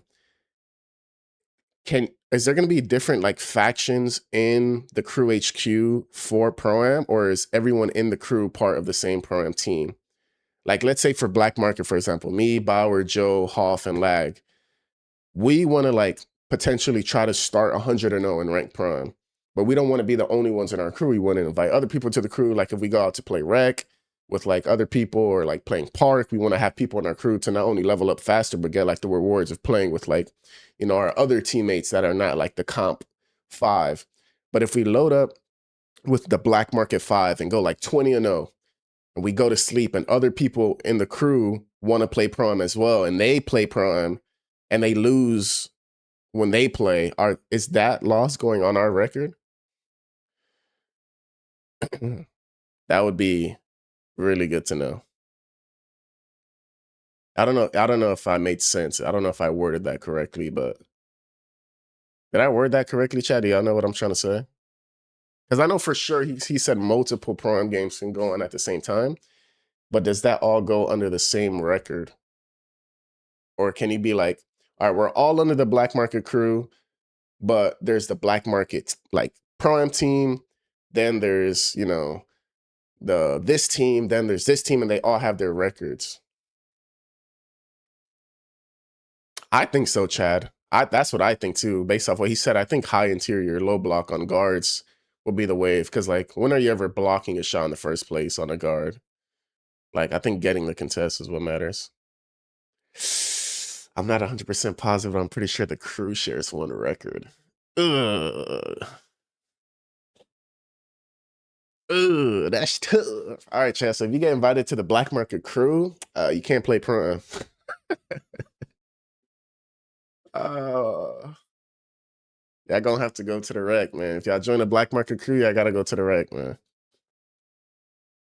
That's crazy. Swag gonna boot people from playing Prime when he's in Nah, because I'm just thinking like last year we did the stuff where we went 100-0. We last year, me, Joe, we all did the Black Market 100-0. Started off the year ranked Prime 100-0. I'm thinking like now it's like first week of 2K27, we're like 84-0, and then we're like, all right, y'all, like back on tomorrow. Let's try to get them 16 more wins. Let's try to go 16-0, and then like other people in the crew, since we're inviting people to the crew to like level up and like play park with and stuff, and they're like, yo, like we're not on, or even if we're on, like since you could do multiple games at the same time, they're probably like, yo, let's play Pro-Am. They hop in the Pro-Am, and then next thing you know, we got a loss on our record. It's like, bro, what? Like we never lost.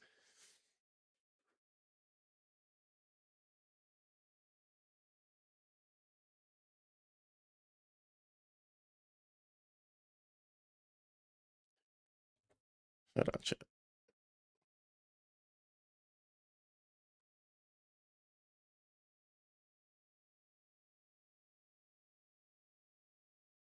Why didn't it? Hello? Where's the screenshot? There you go.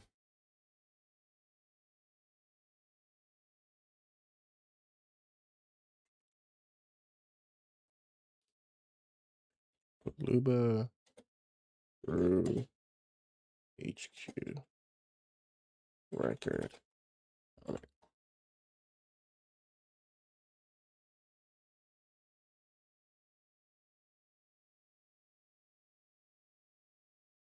We just gotta get like the park sweats on our team then, chat. People who don't really play Prime and just play like park and theater and rec, and we gotta get them in the crew, bro. Like, only way to join the black market crew is if you don't play Prime. Luba G League crew on it.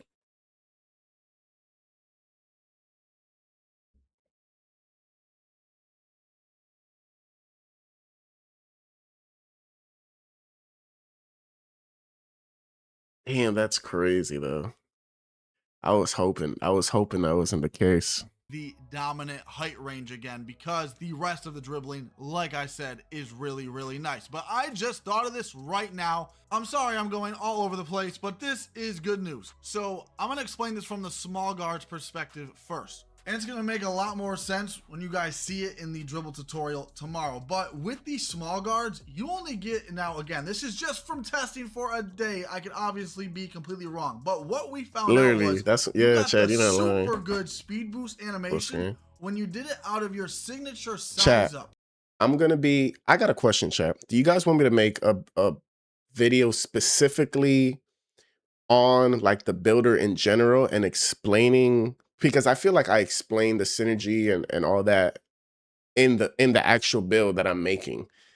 Do you guys want me to make a separate video going strictly over like purely the builder, or like just go straight into the build videos, and in the build videos I explain like, you know, the tokens? And I think that way, because I don't know, I feel like doing a breakdown of just the builder, it would like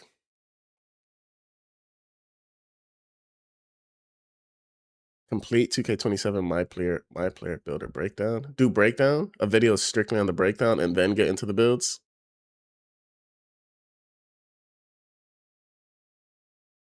Defeats the purpose. Because like in my build videos, I explain the tokens, I explain the synergy and the fused reaction, I explain all that.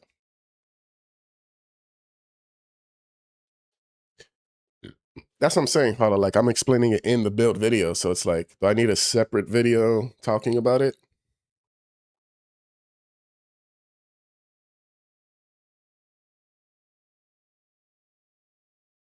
Like, the speed boosting out of that was way quicker than speed boosting out of your escape. So on the big guards, I wonder Don't the if you'll crew get a leader good gotta speed be boost there? animation like on I don't think 26 so, if Kyle, you're- because he if you're just running out. because it's been confirmed.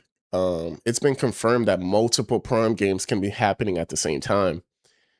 So obviously, if the crew leader is playing with one Prime team, then no one else can be playing on the other Prime. But he said multiple games can be going on at the same time. So either one, no one can play Prime in the black market crew, or like we gotta have some like a black market B team that's like full of like another sweat 5 that we know is not gonna lose. You know what I'm saying?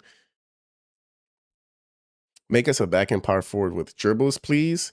It's hard beginning of the year ankles. Like even this year, like I'd never start the year with a dribbling power forward, just because like there's so much more stuff you need that like with no caps and no stuff, it's kind of hard to like, you know, you can't really afford to get high dribbling on a day one. Like if you want to have like, you know, the elite defense, elite rebounding, the shooting, the, you know. Out of your signature size up instead. I'm definitely gonna have to test that out as soon as I get the game, because like I said, you had to be very specific on your timing and your angles on a big guard to get a good speed boost animation. Like, it was super inconsistent, which is gonna bring me to my next point, which is the overall flow of dribbling on 2K27. And this is kind of hard to explain without actually getting your hands on the game, but the dribbling is clunky and choppy, but smooth at the same. Do you know if skill-based matchmaking is still in the game? I'm pretty sure, Lan, because they still have the same, you know, like black plate, bronze plate, silver, gold, purple. The stuff that I do not like that they mentioned is that your plate color will carry on from 2K26. So whatever your highest was, like highest tier was in 2K26, that's what you're starting with in 2K27.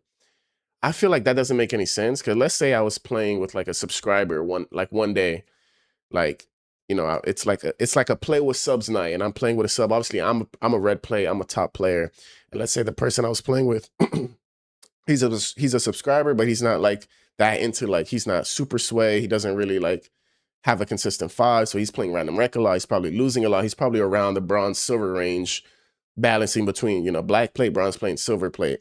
Let's say I do a sub night playing rec with subs, and I play with like a 5 all night. He's in that 5, and we win every game playing rec, and he jumps up to like a purple plate now just because he's won so many consecutive games. Like, you're telling me now that dude who's usually always around black plate, bronze plate, silver plate, because he reached purple plate or even red plate once on on one build one time, now that carries over to now he's just going to be a red plate to start out. That makes no sense. I don't think it should be like that.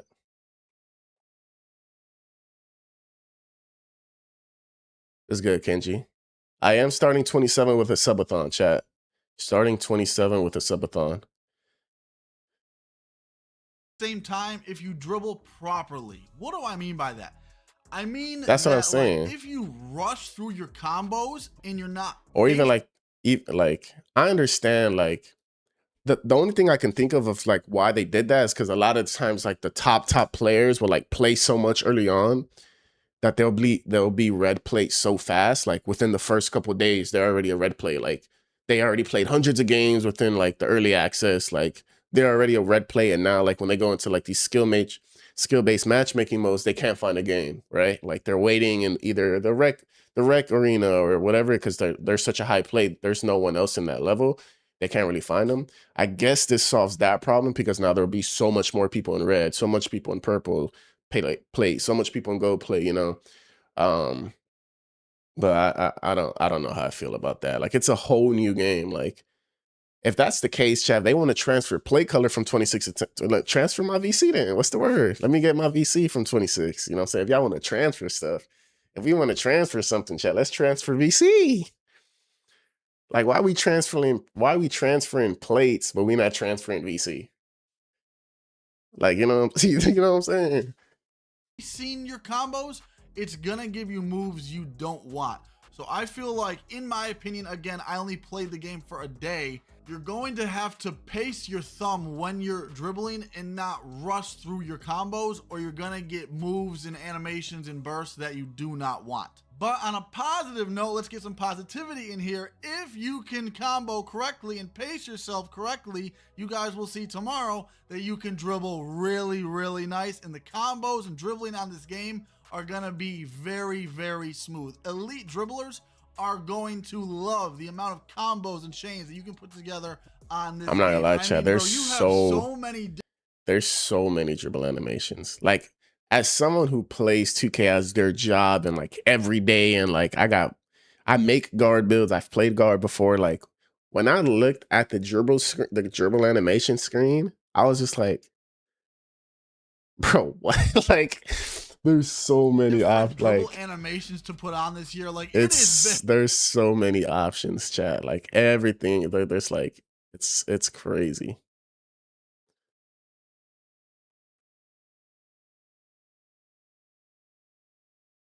$25 overall red plate's gonna be wild. Very overwhelming. The amount of different SIGs that you can put on, bro, it's just crazy. Like and the 100% chat, the dribble, like best dribble move videos are gonna go crazy in 27. Like I'm gonna be looking up best dribble move videos as someone who like plays the game like I don't even know what to put on. Like I'm looking at that screen and I'm like it's just you scrolling like something. You're like, yo, like I was rattled. Like a week or two into the game, the combos that I'm gonna see on YouTube and Twitter and TikTok, whatever, are gonna be absolutely cracked. Let's continue with some positivity. And I'm gonna the thing I'm happy about though, because like the builder is so complex with like you guys saw from the gameplay reveal stream and stuff, like with all the synergy and token, like it just looks confusing. And it is, I would say it is kind of confusing. I feel like that makes it better for, you know, the content creator who's fully gonna spend time in the builder and like understand it and like, you know, like optimize builds as much as possible. Now, people who like look at the builder and they're gonna be like, bro, what am I looking at? They'll go to like the YouTube videos and reach out to like the content creators and watch the videos to get like an understanding and stuff. So are you breaking each prime build by position? So I do have, yeah, I did make 1 through 5 ankles. So my first build, so tomorrow at 11 a.m. is gonna be my power forward builds.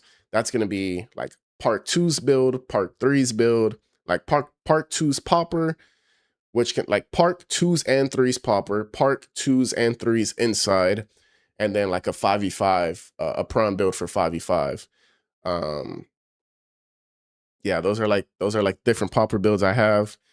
I got like I only have one center for like 5v5. I didn't really have that much time. Like again, I wish I had more time in the builder. I literally made the center as they were like, yo, the bus is here. Like I was like the last one at my setup. Like Evan came to me, he tapped me on the y'all know that meme of that person tapping you on the shoulder? Like I was still like, everyone's like walking out the door and I'm trying to get like the last like little bit of this center build in the builder, like, and Evan just comes and taps my shoulder. He's like, swag, we gotta go, bro. I'm like, all right, my phone. And then I like, you know, disconnect everything. But I did make like a Pro-Am lock, a park lock, and then like another park lock that's kind of like a high, you know, you guys remember like my box build, the 6'9" with like high block and like a very switchable and like, so I made different types of lockdowns, not only like the super sweat, like, you know, Pro-Am, like strictly, I made like different types of lockdowns. Made shooting guard, I made point guards, you know, small guards. So I got a lot for y'all.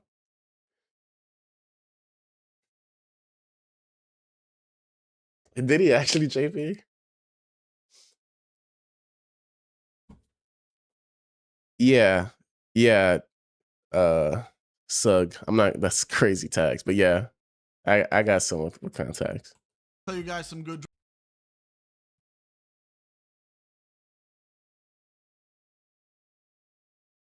dribble animations that I found. So the Curry escape, that might be the meta on the small guards, not gonna lie. As you guys have seen throughout this video, it is very spammable and very, very quick. The Kemba is nice still, of course, but I think I might like the Curry a bit more.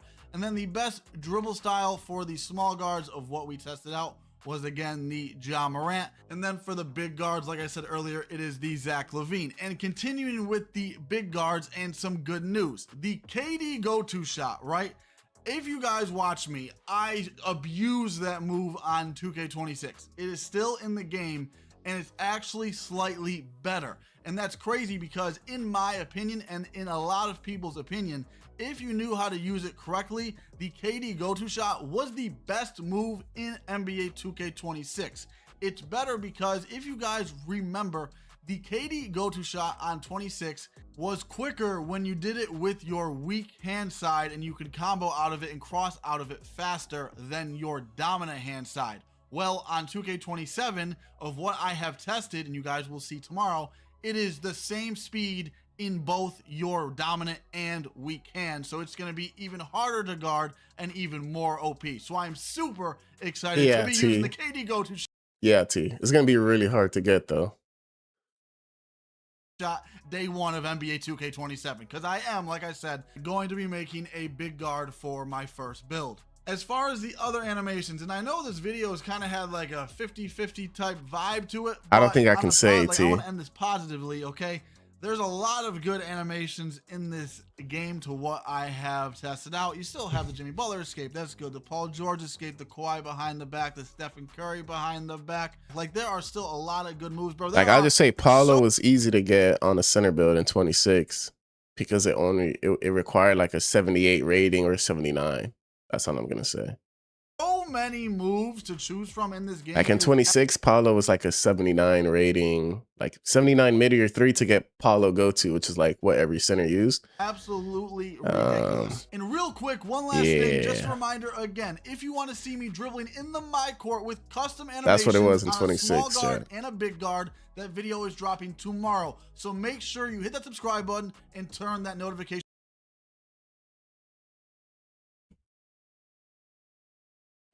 It's like, chat, I want to end stream so I can eat really quick and then get to like editing these videos. But it's like, damn, we got 120 people in here. Like, what's good, y'all boys? No, I'm trying. All right, chat. We kind of did an overview of the gameplay. We did get